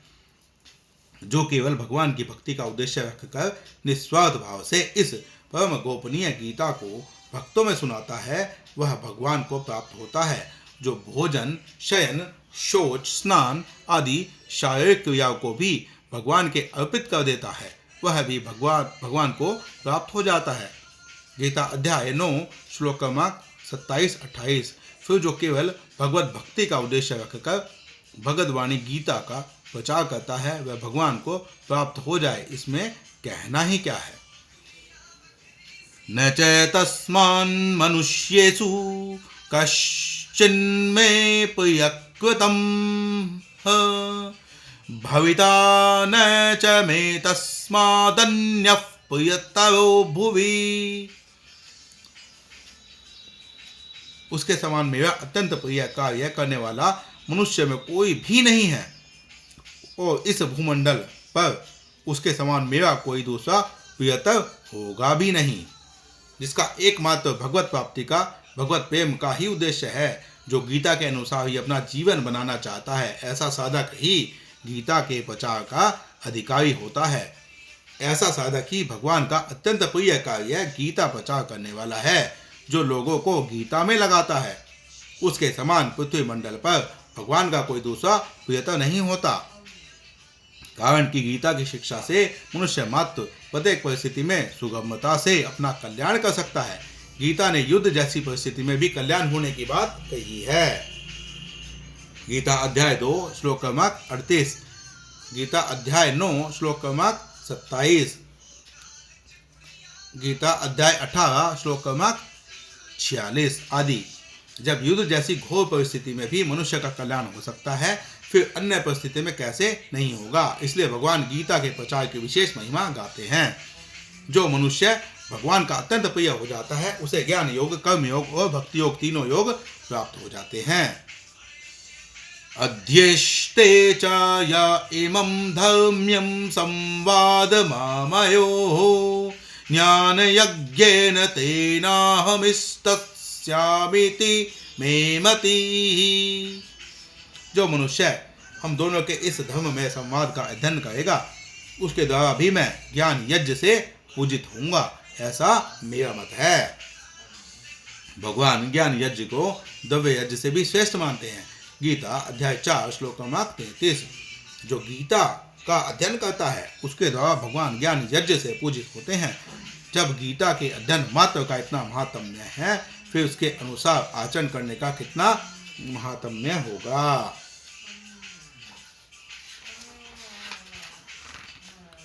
श्रद्धावाननसूयश्च शृणुयादपि नो यो नवः सोऽपि मुक्तः शुभान् लोकान् प्राप्नुयात् पुण्यकर्मणाम्। श्रद्धावान और दोष दृष्टि से रहित जो मनुष्य इस गीता ग्रंथ को सुन भी लेगा वह भी शरीर छूटने पर पुण्य कार्यों के शुभ लोकों को प्राप्त हो जाएगा। गीता की बातों को जैसा सुन ले उसे प्रत्यक्ष से भी बढ़कर पूज्य भाव सहित वैसा का वैसा मानने वाले का नाम श्रद्धावान है, और उन बातों में कहीं भी किसी भी विषय में किंचन मात्र भी कमी न देखने वाले का नाम अनसूया है। ऐसा श्रद्धावान तथा दोष दृष्टि से रहित मनुष्य गीता को केवल सुन भी ले तो वह भी शरीर छूटने पर पुण्य कार्यों के शुभ लोकों को प्राप्त कर लेता है। श्रद्धा भक्ति के तारतम्य के गीता के सुनने में तारतम्य हो जाता है और सुनने के तारतम्य से श्रोता का स्वर्ग आदि लोकों से लेकर भगवल्लोक तक अधिकार हो जाता है। तात्पर्य है कि श्रोता में अधिक श्रद्धा भक्ति होगी तो वह भगवान के परम धाम को प्राप्त हो जाएगा, और कम श्रद्धा भक्ति होगी तो ब्रह्मलोक तक के लोकों को प्राप्त हो जाएगा। कच्चिदेतच्छ्रुतं पार्थ त्वयैकाग्रेण चेतसा कच्चिदज्ञानसम्मोहः पुनस्तस्ते धनंजय। हे प्रथानंदन, क्या तुमने एकाग्र चित्त से इसको सुना, और हे धनंजय क्या तुम्हारा अज्ञान से उत्पन्न मोह नष्ट हुआ। अर्जुनोवाच नष्टो मोहस्मृतिर्लब्धा त्वत्प्रसादान्मयाच्युत स्थितोऽस्मि गतसन्देहः कविष्यसे वचनं त्वा। अर्जुन बोले, हे अच्युत, आपकी कृपा से मेरा मोह नष्ट हो गया और मैंने स्मृति प्राप्त कर ली है। मैं संदेह रहित होकर स्थित हूँ। अब मैं आपकी आज्ञा का पालन करूँगा। लौकिक स्मृति तो विस्मृति की अपेक्षा से कही जाती है, पर अलौकिक तत्व की स्मृति विस्मृति की अपेक्षा से नहीं है, प्रत्युत अनुभव रूप से है। इस तत्व की निरपेक्ष स्मृति अर्थात अनुभव को ही यहाँ स्मृतिर्लब्धा कहा गया है। वास्तव में तत्व की विस्मृति नहीं होती, प्रत्युत विमुखता होती है। तात्पर्य है कि पहले ज्ञान था फिर उसकी विस्मृति हो गई। इस तरह तत्व की विस्मृति नहीं होती। यदि किसी विस्मृति माने तो स्मृति होने के बाद पुनः विस्मृति हो जाएगी। इसलिए गीता में आया है यज्ञात्वा न पुनर्मोहम, अध्याय 4 श्लोक क्रमांक 35, अर्थात उसे जान लेने के बाद फिर मोह नहीं होता। अभाव रूप असत को भाव रूप मानकर महत्व देने से तत्व की तरफ से वृत्ति हट जाती है, हट गई, इसी को विस्मृति कह लेते हैं। वृत्ति का हटना अथवा लगना भी साधक की दृष्टि से है, तत्व की दृष्टि से नहीं। तत्व की दृष्टि से वृत्ति हटे अथवा लगे, तत्व ज्यों का त्यों ही रहता है। अभाव रूप असत को अभाव रूप ही मान ले तो भगवत रूप स्वतः तत्व स्वतः ज्यों का त्यों रह जाता है। जीव अनादिकाल से स्वतः परमात्मा का है, उसे केवल संसार के आश्रय का त्याग करना है। अर्जुन को मुख्य रूप से भक्ति योग की स्मृति हुई है। कर्म योग तथा ज्ञान योग तो साधन है, पर भक्ति योग साध्य है। इसलिए भक्ति योग की स्मृति ही वास्तविक है। भक्ति योग की स्मृति है वासुदेव। गीता अध्याय 7 श्लोक क्रमांक 19। अतः एक वासुदेव के सिवाय कुछ भी नहीं है। इसका अनुभव होना ही स्मृति लब्धा है। यह अनुभव केवल भगवत कृपा से ही होता है। त्वत्प्रसादात वचन सीमित होते हैं, पर कृपा असीम होती है। चिंतन में तो कर्तृत्व होता है, पर स्मृति में कर्तृत्व नहीं है। कारण कि चिंतन मन में होता है, मन से परे बुद्धि है, बुद्धि से परे अहम है और अहम से परे स्वरूप है। उस स्वरूप में स्मृति होती है।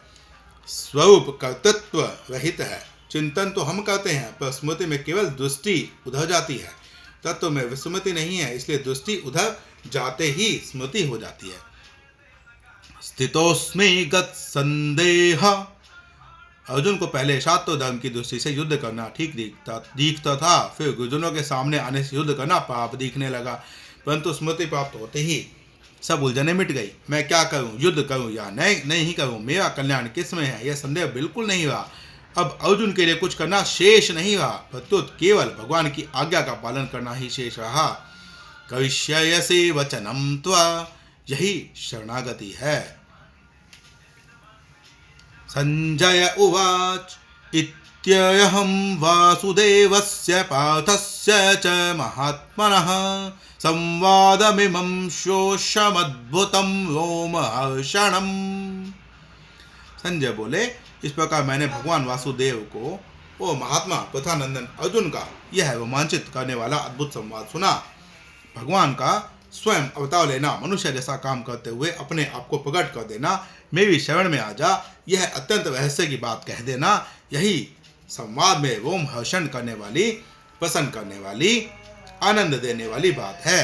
गीता में महात्मा शब्द केवल भक्तों के लिए आया है। यहाँ संजय ने अर्जुन को भी महात्मा कहा है, क्योंकि वे अर्जुन को भक्त ही मानते हैं। भगवान ने भी कहा भक्तोसी में, गीता अध्याय 4 श्लोक क्रमांक 3। व्यास प्रसादाच्युत्वाने तद्भुत गुह्यमहं परम्।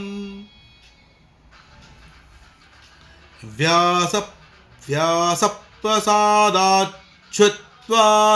तद्गुह्यमहं परम्। योगं योगेश्वरात् कृष्णात् साक्षात् कथयत स्वयं। व्यास जी की कृपा से मैंने स्वयं इस परम गोपनीय योग गीता ग्रंथ को कहते हुए साक्षात योगेश्वर भगवान श्री कृष्ण से सुना है।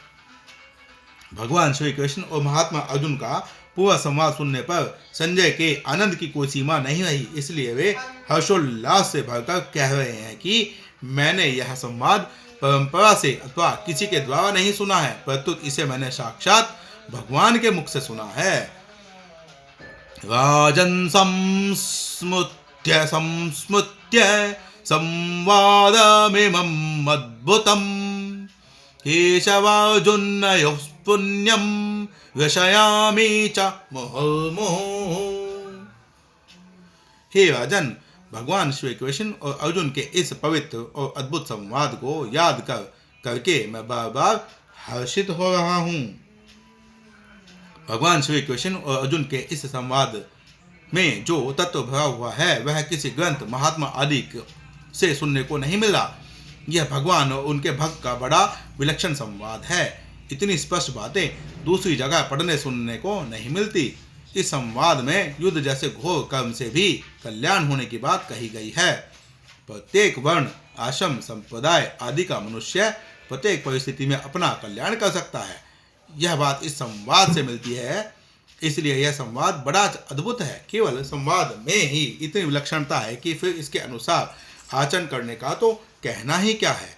ज्ञान कर्म भक्ति की ऐसी विलक्षण बातें वो जगह सुनने को मिली ही नहीं, इसलिए इनको सुनकर संजय बार बार हर्षित हो रहे हैं। तत्संस्मृत्य संस्मृत्य रूपमत्यद्भुतं हवेः। तत्संस्मृत्य संस्मृत्य रूपमत्यद्भुतं हवेः। विस्मयो मे महान् राजन् विषयामिच पुनः पुनः। हे राजन, भगवान श्री कृष्ण के उस अत्यंत अद्भुत विराट रूप को भी याद कर कर मुझे बड़ा भारी आश्चर्य हो रहा है और मैं बार बार हर्षित हो रहा हूँ। भगवान के विषय में पहले तो संजय ने शास्त्र में पढ़ा, फिर अद्भुत संवाद सुना और फिर अति अद्भुत विराट रूप देखा। तात्पर्य है कि शास्त्र की अपेक्षा श्री कृष्ण अर्जुन संवाद अद्भुत था और संवाद की अपेक्षा भी विराट रूप के दर्शन अत्यंत अद्भुत थे। यत्र योगेश्वर कृष्णो यत्र पार्थो धनुर्धरः तत्र श्री विजयो भूत्युर्ध्रुवानीति मतिर्मम। जहाँ योगेश्वर भगवान श्री कृष्ण और जहाँ गांडीव धनुषधारी अर्जुन और वहाँ ही श्री विजय विभूति और अचल नीति, ऐसा मेरा मत है। संजय कहते हैं कि राजन, जहाँ अर्जुन का संरक्षण करने वाले, उन्हें सम्मति देने वाले, संपूर्ण योगों के महान ईश्वर, महान बलशाली, महान ऐश्वर्यवान, महान विद्यावान, महान चतुर भगवान श्री कृष्ण, और जहाँ भगवान की आज्ञा का पालन करने वाले, भगवान के प्रिय सखा तथा शरणागत भक्त गांडीव धनुर्धारी अर्जुन हैं, उसी पक्ष में श्री विजय, विभूति और अचल नीति ये सभी हैं, और मेरी सम्मति भी उसी पक्ष में ही है। युद्ध में कौन जीतेगा और कौन हारेगा, इसका निर्णय वास्तव में उसी समय हो गया था जब अर्जुन और दुर्योधन दोनों युद्ध का निमंत्रण देने भगवान श्री कृष्ण के पास पहुंचे थे। अर्जुन ने शस्त्र अस्त्रों से सुसज्जित नारायणी सेना को छोड़कर निशस्त्र भगवान श्री कृष्ण को स्वीकार किया, और दुर्योधन ने भगवान को छोड़कर उनकी नारायणी सेना को स्वीकार किया। गीता में के अंत में संजय भी मानो उसी निर्णय की ओर संकेत करते हैं। यह सर्वविदित तथ्य है कि जहाँ भगवान श्री कृष्ण विराजमान है वहीं विजय है। यतः कृष्णस्ततो जयः। महाभारत भीष्म पर 43-60, शल्य 62 का 32।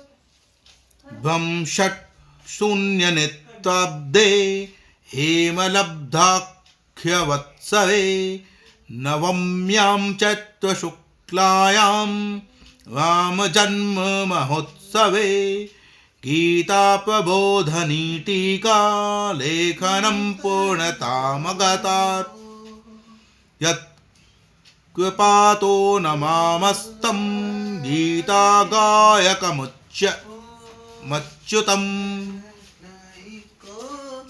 ओम तत्सदिति श्रीमद्भगवद्गीतासूपनिषत्सु ब्रह्म विद्यायां योगशास्त्रे श्री कृष्णार्जुन संवादे मोक्ष संन्यास योगो नाम अष्टादशोऽध्यायः। जय श्री सीताराम।